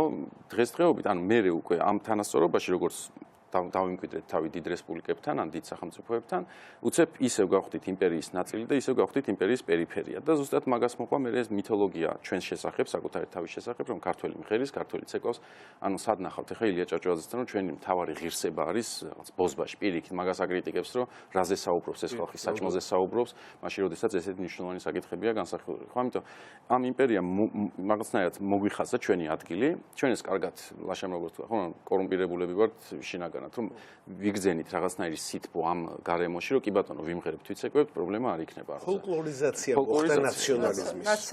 აი ეს არის ძალიან საინტერესო, რომ ქართული ნაციონალიზმი, რომელზეც აი ღრმა პატრიოტები დღეს, ეს არის ფოლკლორული ნაციონალიზმი. ნაციონალური ტანსაცმელი გაცვია, ულვაშები გაქვს, ხანძი გიჭირავს ხელში და აი ეს ითვლება პატრიოტიზმად. და იგივეს ახალისებს თან კიდე ერთხელ ვიტყვი. ნაციონალისტური რაღაც ლიბერალურის ანტიპოდად არის წარმოადგენილი, როცა ილია ჭავჭავაძე ლიბერალური კრიტიკით სუფთა კომუნისტის დამოუკიდებლობა. იმიტომ რომ საბჭოთა კავშირი ხელს უწყობდა, ზოგიერთს გონია რომ საბჭოთა კავშირი ნაციონალიზმს არა, ხელს უწყობდა აი ასეთი ტიპის ნაციონალიზმს. სწორედ. იმიტომ რომ ნახეთ რა ქვია, მოდიშვით ისე რომელიც სახელმწიფოს, რომელსაც არ ქონდა სახელმწიფოს ამბიცია და ამაზეც უნდა ვილაპარაკოთ. დღეს იგივე ზუსტად იგივე თეორია გივანიშვილსაც, ხო, ისო ამ ლაპარაკობს სამშობლოზე, ლაპარაკობს ზუსტად ამ ფოლკლორული თვალსაზრისით. იგი ახსენებს ახლა რომ ქართველია, ვინც რაღაცა ხორუმს ცეკვავს, რაღაცა ვაჟაზე ლაპარაკობს, ანუ ზუსტად იგივეს ახალისებს, ხო? ცოტა გავკადნიერდები და აი მე დისკუსია იყოს ხო ყველანი ერთად იყო ჩართულები. მე მგონი აი ლაშა რასაც ამბობს აბსოლუტურად ვეთანხმები და ანუ ქართველს საბჭოთა კავშირის გამო არ აქვს ეროვნული იდენტობა დღემდე და აქვს ეთნიკური იდენტობა, ესე როგორც ფსევდო ხო, ანუ აი სამოქალაქო ცნობიერება სახელმწიფო რო გაქვს, არ გაქვს ამის გაგება დღემდე. ანუ ეთნიკურ ჯგუფად რაღაცა ტომად თუ რაღაცად ტომის ყველაზე უარესი გაგებით თორე კარგი გაგებაც არსებობს. ეხლა ჩვენ თანამედროვეობა ვახსენეთ და ზუსტად ეგ არის რა ხო და აი ივანიშვილიც ამას აკეთებს ახლა და აი რატო აკეთებს? ხო ზუსტად მისი ბოლო ყველა გამოსვლა არის აქცენტირება სწორედ ამ მიმართულებით, ხო? აი ბოლო გამოსვლიდან რო არ დავიწყოთ ეგა, ანუ რეალურად ჯერ რო არ დამავიწყდეს, ანუ აი ქართველი კაცის თოჯინები რო იყიდება რა, ანუ ყანწიანი, ყიფიანი, ულაშიანი კაცი რა და სულ მიგუშ ხოლმე რომ ვის იდენტიფიკატორი არის, ანუ ვის აღწერს ეგ სათამაშო, ანუ გერმანელი რო ჩამოვა ამას იყიდეს და წაიღებს სახში რო დადგავს, ვინ გაახსენდება საერთოდ ეგეთი ადამიანები ნანახი ყავს საერთოდ საქართველოში, ხო? ანუ იმის მაგევად რო უთხრა რომ აი პირობითად ახლა ჩემთვის ქართველის იდენტიფიკატორი შეიძლება იყოს რომ ნინო ხარატიშვილი მაგალითად და იცი რომ გერმანიაში რო იტყვი გეტყვი რომ კი წაკითხული მაქვს, რამე რომ ტოპ ტიპი არის ხატია ბუნიათაშვილი, ანუ ჩვენ ვქნით ისეთ პროდუქტებს და ისეთი მოქალაქეები ყავს, რომლითაც აბსოლუტურად თანასწორი ხარ ძალიან ბევრ საკითხს. ხატია ბუნიათაშვილი რო უკრავს საფრანგეთის დამოუკიდებლობის დღეს ანიტა რაჭველიშვილიც რომ ღერის საამაყო არის, ეგ არის საამაყო და ეს ღიპიანი ქარტანო არავის შეურაცხყოფას არ ვაყენებ, მეც უკვე მაგით გემიდივა, მაგრამ ეს არ არის კი. უში ცუდი კამერა. ხო, ცუდი არა, მაგას არ გვაქვს, მაგრამ შემდეგ ანუ თქვა რომ გავიხსენოთ, ხო, ანუ სულ გონიათ რომ გვიან დაიწყო, მაგრამ პირველი რაც ქართული ოცნების განაცხადი ერთ-ერთი იყო არის რომ ჩვენ არ ვიქნებით საკითხი ევროპასა და დასავლეთსა და რუსეთს შორის. ხო, ეს იყო ამ განაცხადი ჩემოვიდა პოლიტიკაში ეგ არის ზუსტად ის, იმიტომ რომ რეალურად რომ დავფიქრდეთ, ეგ ნიშნავს რომ ჩვენ საერთოდ არ ვიქნებით აქტორები არსად, იმიტომ რომ როგორც კი შენ რაიმე პოლიტიკურ სუვერენულ გადაწყვეტილებას იღებ, შენ ავტომატურად ან ამ ველში ხარ, ამ ველში ხარ, კიდე იქნება ეს ეკონომიკური, კიდე პოლიტიკური, მაგრამ როცა ამბობ რომ მე საერთოდ არავის პრობლემას არ შევუქმნი, ხო, ანუ გამოდის რომ მე იზოლაციას ვახდენ ჩემი საკუთარი თავის და ეს ამოცანა ეტაპობრივად ნელ-ნელა მიღწეული, ანუ ჩვენ მე ნამდვილად არ მიკვირს, ეხლა დღეს რომ აი სადამდე მივდიოდით, ყოველთვის მივდიოდით მაგერგენ, ეხლა უბრალოდ გაცხადებული გახდა რა და შესაბამისად დღეს რაც ხდება რომ თქვა არავინ არ ლაპარაკობს, ეხლა დღეს გუშინ გამოვაქვეყნა პირველი წერილი საერთოდ გონი პრემიერმა დასავლურ პრესაში, ხო? იმის მაგალითად რომ ეს წერილებები იქვეყნებინა 2012 წლიდან, ხო? იმიტომ რომ თუ ჩვენ გვინდა რომ რამე ვიყოთ, სადღაც უნდა ჩანდეთ, მაგრამ ზუსტად ეგ არის საკუთარმა იზოლაციამ ამოაყოფინა მთავრობას იმ სიტუაციაში, სადაც დასავლეთმა მაგალითად ეხა ოპოზიცია უფრო იცის, ვიდრე მთავრობა. ეს გასაკვირი არ არის რა, ანუ თვითონ დაიმალეს თავი და რაც უფრო ცუდი არის, როგორც ქვეყანა დაგმალეს. და როგორც კი ქვეყანა დავიმალეთ, შედეგი აბსოლუტურად იგივეზე გავედით. ევროპელები რაღაცნაირად შეწუხებულები არიან ჩვენთან დემოკრატია ისე კარგად არ მის და ლავროვი ისე უზრდა რას გვეძახის რა დაუძახა ხო ავადმყოფები ხართ გოგონებო ისე ძალიან მაინტერესებს ერთ ჩართვას გავაკეთებ ჩვენ გვახსოვს ხო რუსთავიორში ვიყავით როცა გიორგი გაბუნიას პუტინის მისამართი წარმოთქმულმა ასე ვთქვათ გინებამ როგორი ვნებათაღელვა გამოიწვია და ყველაზე სამარცხვინო ლაქა ზალკალიანის არის რომ იმ საღამოსვე მიაწერინა საგარეო საქმეთა სამინისტროს წერილების საერთაშორისო ორგანიზაციები და დაგვეხმარეთო და დაგმეთო. ღამე კვირას ღამე იწერა გიორგი გაბუნიაო და სულ მინდოდა იმის შემდეგ წარმოგედგინა იმ ორგანიზაციების რაღაცა პირების დასაქმებული ადამიანების სახეები როცა ამას წაიკითხავდნენ, მაგრამ სერიოზულად რომ ვთქვა, აი აბსოლუტურად საბჭოური ამბავია, როდესაც სახელმწიფოს უმაღლესი ერთ-ერთი რა ქვია ჩინოვნიკი ამბობს რომ რაღაცა რომელიღაცა რა ქვია რომელიღაცა ჟურნალისტმა რაღაცა გააკეთა ამაზე რეაქცია აქვს და მერე პლუს კიდე ხვებს თხოვს რომ თქვენს შემომიარეთ და თავისა პროსახელისუფლებო მათი მედიის წარმომადგენლების ინტერესებს თუ მაინც დაიცავენ ხა ასე ჩვენ რომ ყოფილიყავით ამ კითხვას არც კი დავსვავდი მაგრამ აი რაღაცნაირად თუ მაინც გაბედავენ რომ აი საპროტესტო წერილი ან ნოტა გაუგზავნონ საგარეო საქმეთა სამინისტროს ასეთ შეურაცხმყოფელი განცხადებისთვის და მიმართვისთვის ეს რიტორიკული შეკითხვა მაგრამ მაინც დაველოდებით ასე ვთქვათ ამ რიტორიკულ შეკითხვაზე პასუხს ამბავი მინდა რა მოყვე ვთქვათ შემთხვევით ძალიან თვალნათლიურად ჩანს რა შეიძლება რომ გავაკეთოთ და რა უნდა გავაკეთოთ ეს ამბავი ეხება მიხაილ კოლხას რომელიც არის კლაისტის ნაწარმოებია მედიაში მე-16 საუკუნეში არსებობდა ესეთი კაცი რომელიც აჯანყდა რაღაც მე მოკლეს და კლაისტმა 200 წლის მერე დაწერა მოთხრობა თუ რომანი პატარა სადაც აღწერს ადამიანის ცხოვრებას როგორ მიდის ის ანუ ჩვეულებრივად ცხენების გამყიდველია მიდის ცხენების გასაყიდად შუაგზაში თავადი როგორც დოდო აბაშიძის პერსონაჟი შეაყენებს ორ ცხენს გამოართმევს დროებით ჩაიბარებს ეს წავა გაყიდის რო დაბრუნდება ეს ორი ცხენი არის გაპარტახებული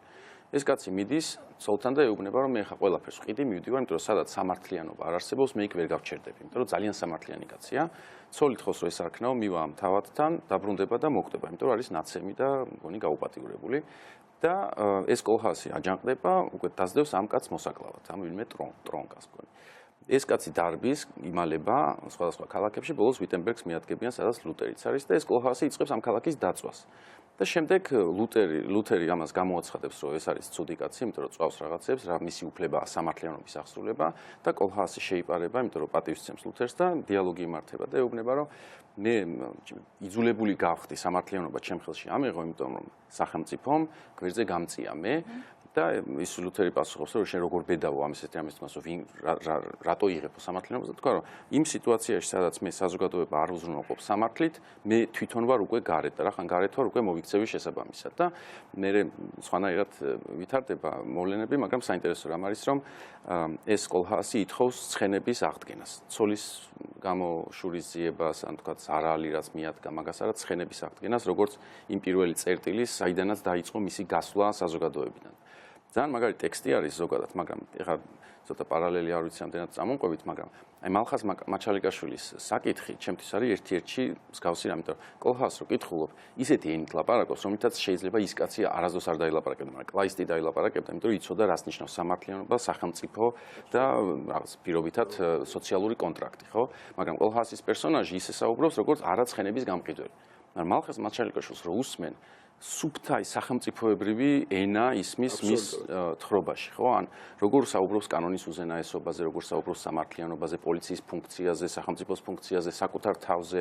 შემდეგ ვადგებით იმ საკითხს, რა უნდა მალხაზ მაჩალიკაშვილს, ხო? ანუ ის რომ კი არ გადაბუგოს ყველაფერი, არამედ სამართლიანობა აღქმის და ამდენი ხნის განმავლობაში ამას აკეთებს და იმიტომ რომ მართალი არის საზოგადოების ძალიან კრიტიკულად განწყობილი ხალხიც კი ვერაფერს ვერ უკეთებს, ვერ აფუჭებენ მას როგორც პერსონაჟს, ხო? ანუ როგორც აქტორს საქართველოს პოლიტიკაში. რატო უყვები ამ ამბავს რა, რომ მე-16 საუკუნეში მომხდარი ამბავი, მე-18-ში გააზრებული, უკვე პოლიტიკის სარჩულით, სამართლიანობის თემად დაყენებული, რომელიც მე უკვე მოგვიანებით გერმანულ საზოგადოებაში ითარგმნა, როგორც რა უნდა გავაკეთოთ იმისთვის, რომ ესეთი რაღაცები არ მოხდეს, ხო? ანუ როცა გერმანელები აყალიბდნენ სახელმწიფოს, მათ შორის კლაისტისნაირი ესეთი ავტორები ხელს უწყობდნენ, რომ საზოგადოებისთვის ეთქვათ, რომ კი ბატონო, პოლიტიკური ენა შეიძლება თქვენთვის ცოტა გაუგებარი, მაგრამ აი ნახეთ, ეს თუ მოხდება, მაშინ შედეგი ეს იქნება. სამართლიანობა თუ არ იქნება, მივიღებ ჩვენ დაჩაგრულ ხალხს. რატომ ამბობ ამას, რომ დღეს ჩვენ სამწუხაროდ საბჭოთა კავშირის განმავლობაში ჩვენ აი ეს ლაშამ თქვა, რომ ჩვენ ახლა დემოკრატია ვიცით. ჩვენ ბევრი რამე ვიცით და ვიცით კიდე გაგებით ამავდროულად რა და არა გამოცდილებით და ეს გამოცდილებები თუ არ ითარგმნა ფორმულებად და თუ არ ითარგმნა მაგალითად პოლიტიკური ფილოსოფია როგორც ასეთი ჩვენ არ გქონია ანუ მაშინ როდესაც ევროპაში ვითარდებოდა ჯერ თქვეს რომ აბსოლუტარიზმი მერე შეცვალეს მერე მონარქია მერე რაღაცები და მიიღეს ის რაც მიიღეს ჩვენ არაფერ არ მიგვიღია გამოცდილებით მივიღეთ და 90-იანამდე მოყოლებული რა შევქმნით ისეთი ხო ანუ რომელი ტექსტი შეიძლება მაგალითად და რატომ ილია ჭავჭავაძე სარჩობელას მაგალითად ეგეთი ტექსტი არის ხო ანუ აღჩობენ რა ხდება ხო სამართლიანი არ არის სამართლიანი ამ ტექსტმა შეუწყო ხელი სიტყვაზე დებატის არსებობას რომელიც მე პოლიტიკურად ითარგმნა და გავლენა იქონია პოლიტიკურ ვითარებას ნუ ილია იყო და მაგიტომაც მაგრამ როგორც თემა წამოწია ხო ანუ მე მგონია რომ დღეს მაგალითად აი ესეთი შემთხვევები რაც ჩვენს გარშემო ხდება შეიძლება და ალბათ რა არა მხოლოდ პოლიტიკოსების მხრიდან არამედ ხელოვნება უნდა ეხმიანებოდეს ახლა ვიცი რომ ძალიან პატარა ქვეყანა ვარ და არც ლიტერატურაში ფული არ აქვს არც ფილმებში, მაგრამ ისევ გავიხსენოთ ამერიკის შეერთებული შტატები პირობითად, ხო, სიტყვის თავისუფლება. ჩვენც ვიცით და ამერიკელებიც, მაგრამ ამერიკელები ყოველთვის მაგალითად ამერიკელი პედაგოგი, რომელსაც უნდა აუხსნას ბავშვებს, რომ რატომ უნდა აიტანო თუნდაც ის, ვინც გეზიზღება, ხო? კი არ წავა შორს. ლარი ფლინტის ამბავს აჩვენებს კინოდ გადაღებულს, რომელიც მათ ისტორიაში მოხდა, გადაღებული არის მშვენიერი ფილმია, კარგი მსახიობები თამაშობენ და ძალიან ძლიერად არის ნაჩვენები რა მოხდება თუ ვინმე დაჩაგრავს განსხვავებულ. ისე ადვოკატის სიტყვა ბერგოიჩის სკოლაშიც უნდა ისწავლებოდეს, არა მარტო ამერიკულ სკოლებში შოთა რას ფიქრობ აი რომ დაუბრუნდეთ ძალიან კონკრეტულ პოლიტიკურ რეალობას რომელშიც ჩვენ ვართ იგივე სირცხვილეს მოძრაობა რომელიც დაიწყო 20 ივნისის შემდეგ და ძალიან აქტიური იყო თუმცა ცოტა ასე ვთქვათ მინავლებული მეჩვენება ხო აი ეხლა რა შეიძლება ხო რა სად შეიძლება ნახოს და როგორ შეიძლება ნახოს საზოგადოებამ თავისი პროტესტისთვის ასე ვთქვათ როგორ უნდა გამოავლინოს ეს პროტესტი არხი სად არის სადაც ეს პროტესტი უნდა მიმართოს ხო პირველ რიგში ხო შეიძლება ეს საზოგადოებამ უნდა გადაწყო რეალურად ჩვენ მართლა ვდგევართ წინაშე მე კიდევ ჩემს შესავალშიც ვთქვი რომ გასაბჭოება არის ის რაც ეხლა ხდება და რასაც ეხლა აკეთებს ივანიშვილი ხო იმ სისტემას რომელსაც ის აყალიბებს ხო, თავისი მმართველობის სტილი არის საბჭოთამდე, ასე ვთქვათ, სისტემა საბჭოთას არ გავს უფრო ოლიგარქიულ რაღაც ნეპოტისტურ კორუფციულ რეჟიმს. ხო, ნუ სირცხვილია პირველ რიგში რას აკეთებს, ახლა შეიძლება ესეც დაბეჭდილება არის, რომ მინავლებული არ არის მინავლებული უბრალოდ იმას ვაკეთებთ, რის საშუალებაც არ გქონდა, როცა 100 დღის განმავლობაში ყოველ დღე უწყვეტად შაბათ-კვირის ჩათვლით ვაკეთებდით ყოველდღიურ აქციებს 93 დღის განმავლობაში. ამას საშუალება არ მოგვცა ყოველდღიური ან ძალიან ძნელია ყოველდღე აქცია დაგეგმა, ხო? და მათ შორის ბევრი იყო ისეთი აქცია, სადაც ანუ ორი კვირა რუსთაველი იკეტებოდა, მე რამდენიმეჯერ გავიმეორეთ, რამდენიმე ანუ 24000 იყო მგონი რეკორდული რაოდენობა ადამიანების იქ.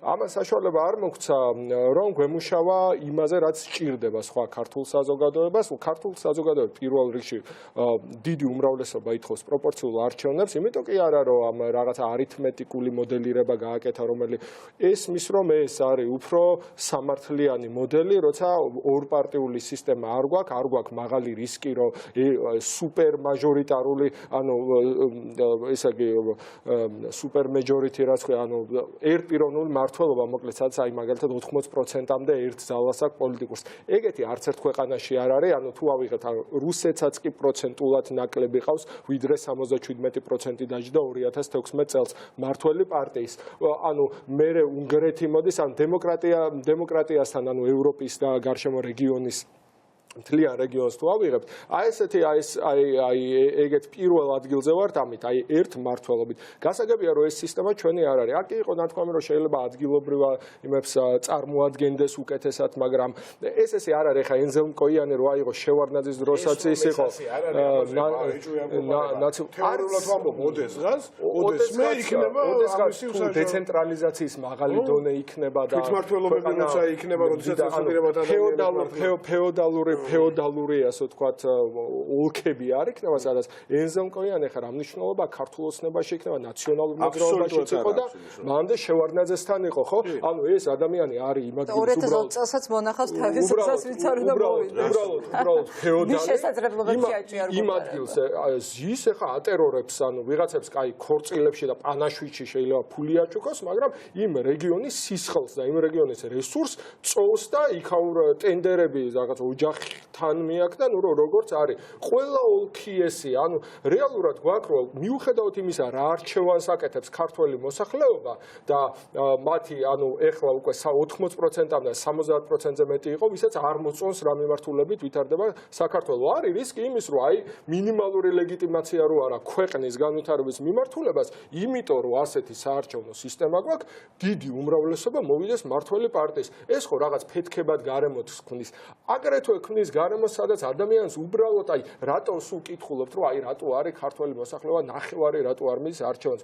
ზუსტად მაგით ვარ, პოლიტიკა არის ესე იგი დისკრედიტაცია, დემონიზაცია ოპონენტის, არავინ რაღაც მაგალითად თუნდაც ოპოზიციური გაერთიანება ვისურვებდი, რომ ამ ოლქებზე არათუ ოლქებზე შეთანხმებაზე ყოფილიყო ახლა საუბარი დამთავრებული ინკლუზიურად იქ და არა ესე არამედ ჩრდილოვანი კაბინეტი ყოფილიყო და კონკრეტული შეთავაზებები ყოფილიყო მოსახლეობისთვის, რომ ხალხო ჩვენ რომ მოვალთ ქართული ოცნება მაგით აშინებს ახლა ევროპელ პარტნიორებს, რომ გეგმა არ აქვს თუ ესე მოვლენ ქაოსი იქნება. არა, მაგრამ თუ არავინ არ იცის ვინ რა პროცენტით მოვა, ხო იმის და მიხედვით უნდა დაკომპლექტდეს. არა, კონსენსუსი ხო გვინდა? არა, კონსენსუსი გვინდა, მაგრამ პრემიერ-მინისტრი ვისი, რომელი პარტიის იმ პარტიის უნდა იყოს, რომელიც თუ პირად იმ გარჩევებში რომ შესაძლებლობის ფანჯარა გაჩნდა და ეხა ჩვენი ეგო აბა როგორ გავატიოთ აქ და ვისი პრემიერი და ჯერ გაუმარჯვებელ სისტემაში ჩრდილოვანი კაბინეტი ეგ არის აბუსხარას გულისხმობს. ეგეც არის მათ შორის ეგო არ უნდა იყოს ამ გზაზე ბარიერი. ადამიანს უნდა გააკეთო რაღაცა სტრეს ტესტები, კვლევები და ადამიანს შეთავაზო პრობლემურ რაღაცებზე გამოსავალი. კაბინეტზე ლაპარაკობთ. ჩრდილოვანი კაბინეტი შედგება კონკრეტული ადამიანებისგან, ხო? კონკრეტული ადამიანები ეხლა ეგოზე ამბობენ. რატო ვერ ხდება შეთანხმება ჩრდილოვან კაბინეტზე? იმიტომ რომ ვიღაცის ეგო ძალიან დიდია, ხო? ის ამაზე არ არის და ის რამდენი პროცენტით მოვა და რამდენი პროცენტს აიღებს. ამის მიხედვით იქნება კოალიციები. მოდი ესე ვთქვათ, საქართველოს ჭირდება ტექნოკრატი მთავრობა და მიუხედავად იმისა, ვინ რამდენი პროცენტით მოვა და ასე შემდეგ, საქართველოს ჭირდება ხელისუფალი იყოს პროფესიონალი და რაღაც საკვანძო თანამდებობებზე მაინც შეიძლება აარჩიო თუნდაც სამოქალაქო საზოგადოებიდან პროფესიონალები და წარუდგინო ადამიანს იმაზე რომ საუბრობთ, რომ სასამართლო არ მოგწონს, როგორი უნდა იყოს ეს ამაზე საუბრობენ ოპოზიციის წარმომადგენლები, რომ როგორი უნდა იყოს მართლმსაჯულება. დაიწყო ლაივ რეჟიმში სადგა ჩართვა, იმიტომ რომ ამაზე არავინ არ საუბრობდა. ანუ ეს კიდე სხვა თემაა რა. მოკლედ იმას ვისურვებდი, რომ პოლიტიკოსებმა მეტი ესე პოზიტიური დღის წესრიგი შეთავაზონ ხალხს, რომ ნიჰილიზმიდან გამოვიდეს და მეორე, ანუ თუ ყველამ ერთად არ შეუცვალეთ ეს საარჩევნო სისტემა, რომელიც პირდაპირ ამ ორ პარტიულობისკენ უბიძგებს, რითიც უამრავ ადამიანს რიყავს პოლიტიკան, მეც 9 ჯერ დავფიქრდი, სანამ იმ აქციაზე სპიკერად გამოვიდოდი, რომ ამისგან ტალახი იმდენი მომხდება, რომ მიღირს თუ არ მიღირს, მაგრამ საბოლოო ჯამში ავარჩიე, რომ აქ უნდა ამ ქვეყანაში რაღაცა უნდა შეიცვალოს, ან უნდა ავიკრას მაუგუდანაბადი და ეგრე არჩი ბოლო ფსონს ჩამოდის ქართველი ახალი საქართველო ერთადერთი ქვეყანაა მსოფლიოში იმ ცოტა ქვეყნების რიცხვშია, სადაც უფრო მეტი ადამიანი იბადება ვიდრე გარდაიცვლება, მაგრამ ანუ სალდო შობადობის მაღალი, ანუ ირლანდიის მერე ყველაზე მაღალი შობადობა გვაქვს ევროპაში. მიუხედავად ამისა, მაინც დემოგრაფიული კატასტროფისგან მივდივარ წმინდა ემიგრაციის ხარჯზე. ეს გადის საქართველოს საუკეთესო ნაწილი რა. ჩვენ ახლა გვჭირდება ის სისტემა, რომელიც აი ამ ნაწილს ეტყვის, რომ შენი პრობლემები შეგიძლია შემოიტანო პოლიტიკურ დღის წესრიგში ისე რომ ტალახი არ მოხდეს და ამას ჭირდება პროპორციული არჩევნები, რომელიც აი ორპარტიულ მმართველობას და ერთ მმართველობებს და სუპერ რაღაცა ძალებს რომ მოვლენ და მართლა სახელმწიფოს ყველა შტო ერთმანეთს თანამზრახველი რო ხდება, ეს ერთხელ და სამუდამოდ უნდა დამთავრდეს. სანამ ამის შანსი არის, სირცხული ამისთვის იბრძოლებს. სად იყო აქამდე სირცხული? ვაკეთებდით იმას, რაც ვერ გავაკეთებთ აქციების დროს. ანუ რატო ეხა უფრო მინავლებული. აი და ბრუსელიდან ჩამოვედი 2 დღის წინ, ბატონო, შევხვდით 8 ევროპარლამენტარს ერთი ერთზე, ევროკომისიას, აღმოსავლეთ პარტნიორობას, ანუ სამეზობლოს გაფართოების გენერალურ დირექტორატს, ანუ ჩვენ სამოქალაქო საზოგადოება ვესაუბრებით შუამავლების გარეშე, ანუ დასავლეთს. აი ახლა ამით ვარ დაკავებული, გვაქვს საშუალოვადიანი გეგმები და გრძელვადიანი გეგმები. კონკრეტულად რაზე? ანუ ცუდი ამბავიც მაქვს და კარგიც. რა ვიცი, ცუდიდან დაიწყე. ცუდიდან დაიწყე. მოდი, მოკლედ, აღმოსავლეთ ევროპის ქვეყნები ძალიან გულშემატკივრობენ, თუმცა პრობლემა იმაშია, რომ ეხლა იმათმა რომ დაიწყო სიტყვაზე ანა ფოტიგა, რომელიც ძალიან სიმპათიით არის გავშვალული, ან ქართულ მედიასაც მისცა შეხვედრის მერე კომენტარი პროპორციულ სისტემას აქებდა და სამოქალაქო მოძრაობას აქებდა, სამოქალაქო აქტივიზმს აქებდა. ესე იგი, ეს ადამიანი, ანუ ამბობენ, რომ ჩვენ ასე ვთქვათ, ნდობას ვამყარებთ ქართულ ხალხზე, იმიტომ რომ თქვენ 80% არჩეული აქვს ევროატლანტიკური ინტეგრაცია. ანუ მეორეს მხრივ ჩვენ რო ვისაუბროთ იმაზე ხმამაღლა ევროპარლამენტში, რომ ხმამაღალი სიტყვები ვთქვათ, რომ ავტორიტარიზმი და ასე შემდეგ, ევროპარლამენტის დიდმა ნაწილმა შეიძლება იფიქროს, რომ ახლა საქართველოს ამ ადამიანებს თუ არ უნდა ჩვენთან, ხო? თუ ბრუნდებიან რუსეთის ორბიტისკენ, ხო? რატო ავიტკიოთ აუტკივარი თავი და რა ვიცი, რუსეთთან დავალაგებთ მე. ანუ ამას სხვანაირი პოლიტიკური მიდგომა ჭირდება. თუმცა არიან საქართველოს გულშემატკივრები, ანუ აღმოსავლეთ ევროპის ბანაკში, დასავლეთ ევროპაში ყველა ქვეყანა არ არის ახლა ევროკავშირის, თქვენ იცით, ბრიტანეთი იყო ევროკავშირის გაფართოების მომხრე, მაგრამ ბრეგზიტის მერე ეს აღარ არის და საფრანგეთი უფრო რაღაცა ინტროვერტია ამ თვალსაზრისით, ევროკავშირის თვალსაზრისით, ამიტომ გაორმაგებული ძალით გვიწევს, რომ რეზოლუციაში, რასაც გთხოვენ, იმ გაიდლაინებს შევხვდეთ და ამ შემხვედრი ნაბიჯების მაგიერ ამ რეზოლუციას ვაგდებთ, მოკლედ რო შევაჯამოთ. რა კონკრეტულად შედეგები მოკლედ ჩვენ რაც თხოვეთ, მოდი მაგას გეტყვით. პირველი რომ შევცვალოთ ეს საბჭოთა ადმინისტრაციული კოდექსი, რომელიც 1984 წელს მიიღეს და რომელიც უფლებას აძლევს ნოემბრის მერე, ხა ბევრმა არ იცი შეიძლება, მაგრამ რა ახალ წელსაც გვიჭერდნენ იქ რუსთაველზე და 93 ჩვენი აქტივისტია დაჭერილი ნოემბრის შემდეგ. რაც იმას ნიშნავს, რომ ამ აქტივისტებს, ანუ ხელფასი არის საშუალოდ 1000 ლარი დასაქმებული ადამიანი საქართველოში. ახალგაზრდებში უმუშევრობა არის 25%-ზე მეტი. ანუ იმ ადამიანს რო იჭერ და აკისრებ ჯარიმას 3-ჯერ მეც, ვიდრე საშუალო თვიური შემოსავალია,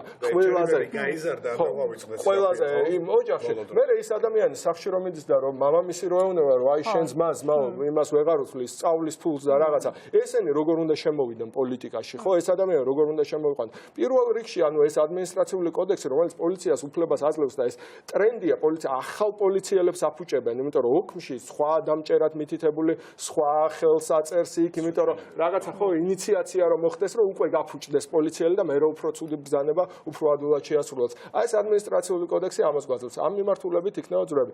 მეორე ინსტრუმენტალიზაცია რო ხდება იმ Facebook-ზე ამ ტროლები, ბოტები, ანუ საქართველოს არის 2.5 მილიონი ანგარიშია საქართველოსთან 3.7 მილიონიანი ქვეყანა ვართ. ანუ ევროპაში კი არა, მსოფლიოში ერთ-ერთი პირველი ქვეყანა ვართ, ანუ Facebook-ის გავრცელებულობით 2 მილიონი ნახევარი უნიკალური ანგარიში არ არის, მაგრამ ამდენი ერთ სულ მოსახლეზე ამდენი ანგარიში ძალიან ცოტა ქვეყანაშია. ეს აქცევს Facebook-ს ძალიან კარგი ინსტრუმენტად, აი შავი პოლიტიკური ფულის ჩასანთხევად, რომელიც აი ტენდერებს რო აცხადებენ 30% პირდაპირ შესყიდვებით რო არის. შავი პოლიტიკური ფული მიდის იმაში მოკლედ რომ არატოლერანტულობა და ზიზღი იყოს გაღვივებული. რასაც მე ქუჩაში ეწევიან მოქალაქეები. ამას ჭირდება ის რომ Facebook-მა განავრცოს საკუთარი პოლიტიკა, პოლიტიკური კონტენტის მარკირების პოლიტიკა და ამას შუამდგომლობა საქართველოს მისთვის დიდი ბაზარი არ არის რომ მის პრიორიტეტების ნუსხაში ვიყოთ. ამაზეც აღქმა მოქცეს რომ Facebook-თან უშუალო კავშირი გექნებათ საიმისოდ რომ აი ეს პოლიტიკა არჩევნებამდე გავრცელდეს. მესამე მნიშვნელოვანი რაც არის პირობა, ანუ თქვენ ყველაზე მეტად რაც გაინტერესებთ, ანუ რეზოლუციაში კონკრეტული პირობები ჩაიდევა, რომელსაც უნდა, ანუ ეს აი ცუდი ამბავიც არის, კარგი ამბავიც არის. მაგალითად ანდრიუს კუბილიუსმა თქვა, რომ საქართველოს შეიძლება გახდეს პირველი ქვეყანა რომელიც იქნება ნიმუში მიდგომისა more for more, less for less. რაც იმას ნიშნავს, მოკლედ ახსენ, რომ დემოკრატიულ მეტ ძალისხმევაში მეტი ევროინტეგრაცია, ნაკლები ევროინტეგრაცია კი არა, ბიუჯეტში ათეულობით მილიონი რო შემოდის ევროკავშირიდან, ის შეიძლება აუღონ და ჩაუკეტონ და ჩვენ ვთხარით, რომ არა გენაცვალე ისეს რომ საქართველოს მოსახლეობის თავზე გადაწყვეტება და მოდით და მიზნობრივი სანქციები გავაკეთოთ. როგორ უნდა იყოს მიმართული მხოლოდ ხელისუფლებაზე და არა მოსახლეობაზე.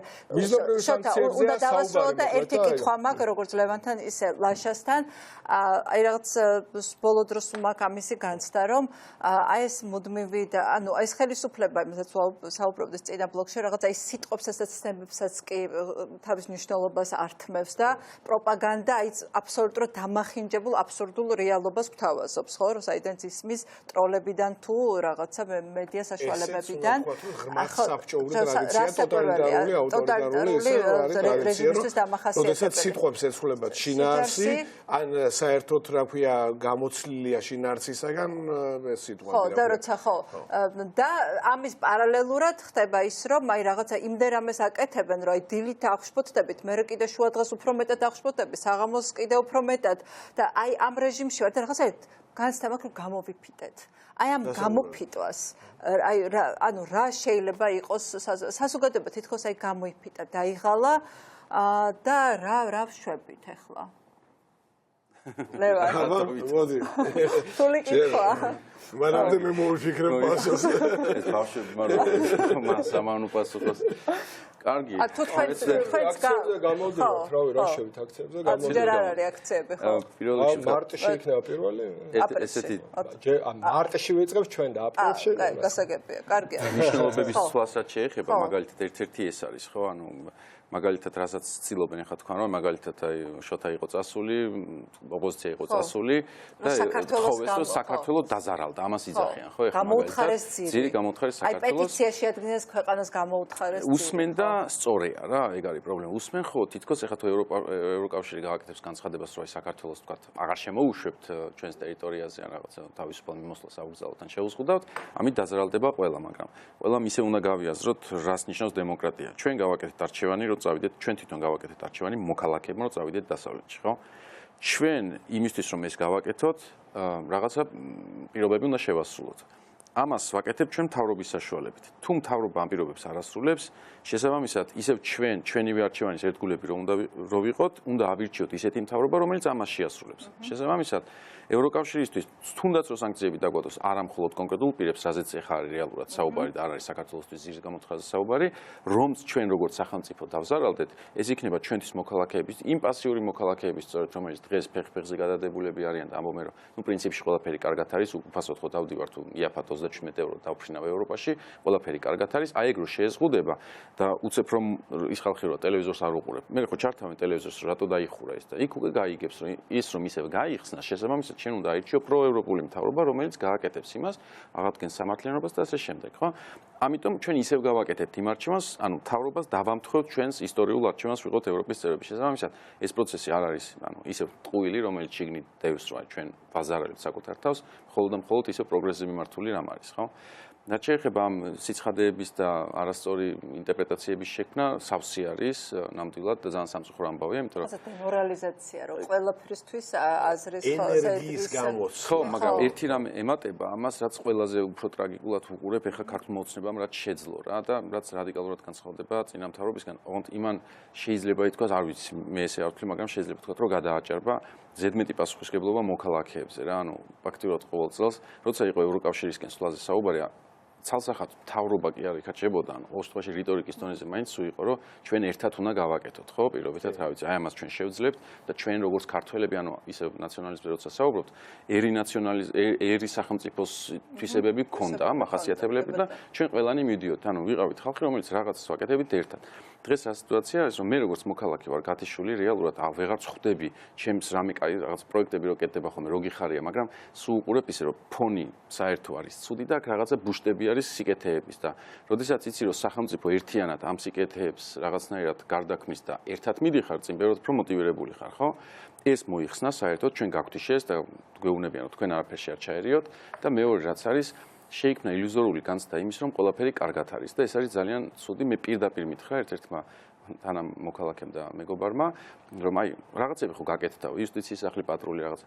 მე როგორც მოქალაქეო თან ახმავარო, რომ რუსულად ჟარგონი რო ვიხმაროთ, ნაპლავუ ვიყოთო რა, ანუ ეხაო როგორც ვარ თუ კარი, ანუ რას გაწყვეტ. ადრე ხო გაკეთდაო და ისინი ხო შეიქმნა, ეხა უკვე ჩვენ გვაქვსო სახელმწიფო საკმარისი სახელმწიფო ფორმები გვაქვს იმისთვისო, რომ ჩემი კომფორტი მქონდეს, ხო? ხელფასი გაქვს, ბარში დადიხარ, გუდაურში დადიხარ, საზღვარგარეთ დაფრინავ რა, მაგრამ ამას მხოლოდ იტყვის ადამიანი, რომელიც იმის იქით არ იყურება, ანუ რეგიონში არ გასულა, რა თუნა რეგიონში, ხო, სამეზობლოში არ გასულა, იმიტომ რომ ჩვენ ყველას რაღაც პატარა კომფორტები გვაქვს, ამას არ უარყოფთ, ხო? ამ ამბავში შეგვიძლია ბიზნესი დავიწყოთ, ვაკეთოთ, მაგრამ ეს არ არის საკმარისი იმისთვის, რომ როგორც ქვეყანა შევდგეთ, იმიტომ ჩვენ ახლა შოთას სტატისტიკა რო წარმოვიდგინოთ, ეს განვითარება რაც ეხა გვაქვს, ეს ხო გარანტირებული განვითარების გეზი არ არის, ხო? ანუ რაღაცები დამატებით უნდა ვაკეთოთ. ანუ ფუფუნება არა გვაქვს იმისთვის, რომ ვიცხოვროთ ისე როგორც გერმანელებმა, ხო? როგორ დავდივართ მალორკაზე, ჩვენს დავდივართ მალორკაზე გერმანელები. როგორც გვიან საბჭოთა პერიოდში რაღაცა გარკვეული სტაგნაციის ეპოქაში ვყოფებით, როდესაც სითბო, ხო? იცი რა არის, რა ქვია, არის.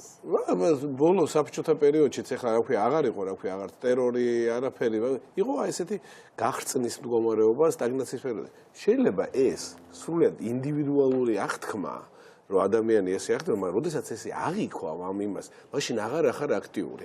მაშინ ფიქრობ, რომ მე მაინც არაფერს გაკეთება არ შემიძლია და აი ეს მართლა მუდმივად ხდება აი ამის შენ რაც არ უნდა მოინდომო, მაინც ვერაფერს ვერ შეცვლე. ამიტომაც ძალიან მნიშვნელოვანია, რომ ადამიანებმა გაიაზრონ, რომ აუცილებელია, რომ უფრო იყვნენ პოლიტიკურად სწორედ და არ გვეშინოდეს ამ სიტყვის აქტიურები. ჩვენ თუ გვინდა ყველას ერთად რომ რაღაცა უკეთესი ცხოვრება გქონდეს, იმიტომ რომ მე ვერ წარმომიდგენია, გულახდიად გეტყვით, ეს არ არის რაღაცა სოციალისტური იდეა, რომ მე მაგალითად პირადად კარგად არც მაშინ, როდესაც აქვე ვიზა იყო, მაშინაც ძალიან კარგად დავდიოდი ევროპაში. იმის გამო რომ მე შემიძლია რა ქვია სადღაც წავიდე, ეს არ ნიშნავს იმას და ამის გამო კიდე ვიღაცა ზემოდან უყურო, როდესაც ხედავ ჩემს გარშემო რომ ყველა უამრავი გაჭირვებული ადამიანია, მართლა წარმოუდგენელი გაჭირვება. გულახდიად გეუბნებით, არ ვაჭარბებ, რა ქვია, ძალიან მიჭირს ხოლმე მაგალითად რესტორანში ჯდომა და იმიტომ მახსენდება ეს ამბავი, რომ სხვა ადამიანებს ეს არის სულად მიუღწეველი და წარმოუდგენლად დიდი არის, ჩვენ ვართ ძალიან პატარა ნაწილი ამ საზოგადოებისა, რომელსაც რაღაცის გაკეთება შეგვიძლია. სადღაც წასვლა შეგვიძლია მართლა. თუნდაც გუდაურში წასვლა შეგვიძლია, უცხოეთზე რო ვილაპარაკოთ. უამრავი ადამიანი, რომელსაც ეს არ შეუძლია. და ჩვენ აი ამ საზოგადოებაში ვცხოვრობთ. ეს არ შეიძლება ჩვენზე არ მოქმედდეს. მაშინ მართლა უნდა ვიყოთ აი სრულად გახევებული ადამიანები. იმიტომ რომ ეს არ არის, როდესაც საზოგადოება, როდესაც არ არის, რა ქვია, ჯანმრთელი ეს ჩვენზე აუცილებლად იმოქმედებს ერთ დღეს. აი ჩვენ ნახავთ, რა ქვია, მართლაც ეხლა აი თუნდაც იგივე კორონავირუსზე რო საუბრობთ. ჩვენ დავინახავთ, რა ქვია, როგორ საშინელ სიტუაციაში შეიძლება აღმოჩნდეთ ერთ დღეს ეს კორონავირუსი შემოვიდეს. რამდენად არაფერი არ ფუნქციონირებს ამ ქვეყანაში.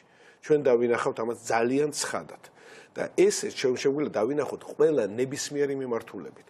და ასე თუ განვითარდა, აი ესეთი რა ქვია, აი ამ სტაგნაციის გრძნობით თუ განვითარდა საზოგადოება, ჩვენ საერთოდ ვეღარაფერს ვეღარ აი სხვა შერის რადგან წიგნებზე დაიწყეთ ლაპარაკი, აი სულ მახსენდება აი ვოლტერის ესეთი მნიშვნელოვანი ხო კანდიდი, როცა კანდიდი მიდის და გადის და ხედავს რა გაჭირვებაში ცხოვრობს ადამიანი და ანგლოსი ხო მისი ასე ვთქვათ მასწავლებელი ეუბნება რომ ეს ესე უნდა იყოს როგორც არის საუკეთესო რიც რაც შეგვიძლია და მართლა ამაზე გვეუბნება ივანიშვილი რომ აი მას შევძელე რაც გავაკეთე კარგად ვარ კეთილდღეობა დუხს აი გვეუბნება რომ ეს არის ის რისი რაც არის მაქსიმუმი რისი მიღწევა ჩვენ შეგვიძლია ხო და ხო და განმანათლებლობა საიდან იწყება იქედან რომ კანდიდი ამას აპროტესტებს და ამბობს რომ ეს არის უნდა შევცვალოთ და ეს ჩემი პირადი პასუხისგებლობაა რომ ეს უნდა შევცვალოთ და აი მართლა ეს ამაზე მეფიქრება ბოლოს რომ გვეუბნება რომ ეს კარგია სადაც ცხოვრობთ ეს არის მაქსიმუმი თქვენ ქართველები რისიც მიღწევათ შეგიძლიათ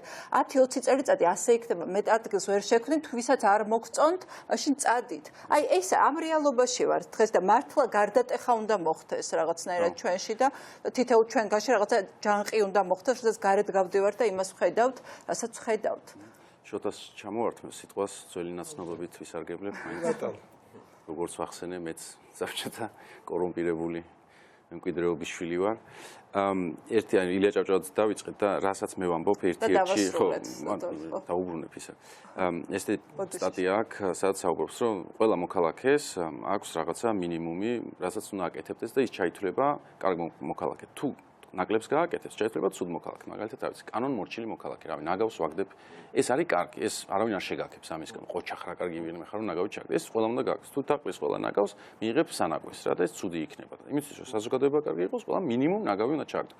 მაგრამ არსებობს კიდე სამოქალაქო პლუსი რა, ეგრეთ წოდებული, როდესაც შენ არ გევალება და უკვე ზედმეტი არის, მაგრამ ამას შენი ნებით აკეთებ უკვე და ეს ზეგადაცილებაო ამ მინიმუმზე უკვე არის 8 წელი. აი დღეს რო ხშირად იციან რომ რამხელა 8 წელი აქვს ხო ადამიანს, ხო ეს 8 წელი სამდროში იყო, როცა არავინ არ გეუბნება ინფლაციური ხმარება. კი, დღეს ძალიან გამოიყენება. სად მოღვაწეობთ ის პასუხობს ამას ძალიან შეულებრივად ის ადამიანები, სად მოღვაწეობთ. შესაბამისად, ანუ რაც აი ხო და ანუ შეძახილი რა, ეს მაკლია ყველაზე მეტად თანამედროვე საზოგადოებაში. მე მგონია რომ დღეს იმ სიტუაციაში რომ სახელმწიფო უნდა იყოს დამძახებელი რომ მიდით 8 წელი ქენით რა შენ რო ნაგავს არაგდებ არ არის საკმარისი დამეხმარეთ მე რაღაცეების აშენებაში კიდე ბევრია გასაკეთებელი და ჩვენ მე მგონია რომ გავყვებით ძალისხმევა მე მგონია რომ გავყვებით თუ ეხლა ვინმე საინტერესებს რომ აი რა გავაკეთო მაგალითად ხო სირცხვილია იქნება თუ ნებისმიერ სხვა ზუსტად მსგავსი პლუსი არის რა ნებისმიერ ადამიანს რომელიც ეს 100 დღე ოჯახს მოწყდა და იქ დადგა ეს მათი ფუნქცია არ იყო ავტომატური მათაც შეძლო ჯდარიყვენ და ხინკალი ეჭამათ ხო პირობითად მაგრამ ზუსტად ეგ არის რომ შენ ვერ კმაყოფილდები იმით რომ მე ვიყო უბრალოდ ჩვეულებრივი მოქალაქე და ვიცხოვრო აი ამ მოცემულობაში, რასაც მიმითითებს მთავრობა, არამედ კიდე მეტი მაგ გასაკეთებელი და არსებობს შანსები, არსებობს ყოველთვის ყველა მიმართულებით ეს მეტები უნდა დავინახოთ და ვაკეთოთ და ამ ეტაპზე სამწუხარო რეალობა ის არის, რომ ვინაიდან პოლიტიკამ შეგვიზღუდა მსგავსი რამ, ანუ უფრო მეტი არ მოგცეს შესაძლებლობა, პირველი ეს პლუსი იქნებოდა, რომ პოლიტიკაში ჩავერთოთ და პოლიტიკით სადღაც ერთ დავამატებ, უბრალოდ რა ქვია ერთი არის აი ასეც აქ საუბრობდით რომ აქ რაღაცა ტროლები და ისინი მაგრამ მეორე არის ჩვენ უნდა წარმოვიდგინოთ ჩვენ მივიდივართ ახლა არჩევნებისაკენ და ჩვენ შეიძლება ვერც კი წარმოვიდგინოთ როგორ შეეცდება ჩვენი დიდი და ჩლოელი მეზობელი წარმოუდგენელი მანქანის პროპაგანდის სამუშაოებას და დაბნევას საზოგადოებისა დემორალიზებას აი ამ დაბნეულობით იმიტომ რომ ეს დაბნეულობა არის დღეს ის სრულიად სხვადასხვა რეალობების შემოტანის საშუალებით და სხვადასხვა ეხლა აღარ არის რა ქვია წინათ მაგალითად საბჭოთა კავშირში აი ესე რა ქვია ნაჯახივით ითხოვდნენ რომ აი ეს არის სწორი არა ეხლა არის 1000 სიმართლე რომელიც მოდის ამ რუსეთისგან და აი ამისათვის მართლაც რა ქვია ძალიან დიდი ძალისხმევა გვჭირდება რომ აი ამას გაუძოთ და რაღაცნაირად შევინარჩუნოთ რეალისტური ხედვა იმისათვის სინამდვილეში რა ხდება აი სირცხვილია სხვა შორის ამითაც ვართ დაკავებული ბოლო ერთ თვეში 1.600.000 ნახვა ქონდა ჩვენ დამზადებულ ვიდეოებს სადაც ამ რუსული ნარატივების გამოვლენას ვცდილობთ იმიტომ რომ ახანს შემაჯამებელი ის არის და 100 წლის 99 წლის თავია ხო ეხლა ყველაზე აქტუალური თემა არის საქართველოს ოკუპაცია პირველი ამაზე უნდა ვიზრუნოთ დეოკუპაციაზე რა მე ახლა არ ვიცი ამ შეფასებებში ესეთი თამამი ვერ ვარ ხოლმე ანუ კონსპირაციების თეორიების აგება არ მეყავს ზოგადად პრაგმატულად უყურებს საკითხებს და ჩემთვის მაგალითად მნიშვნელობა არ აქვს ეხა ბიძინა პოლონიუმის შიშით მიაქანებს ქვეყანას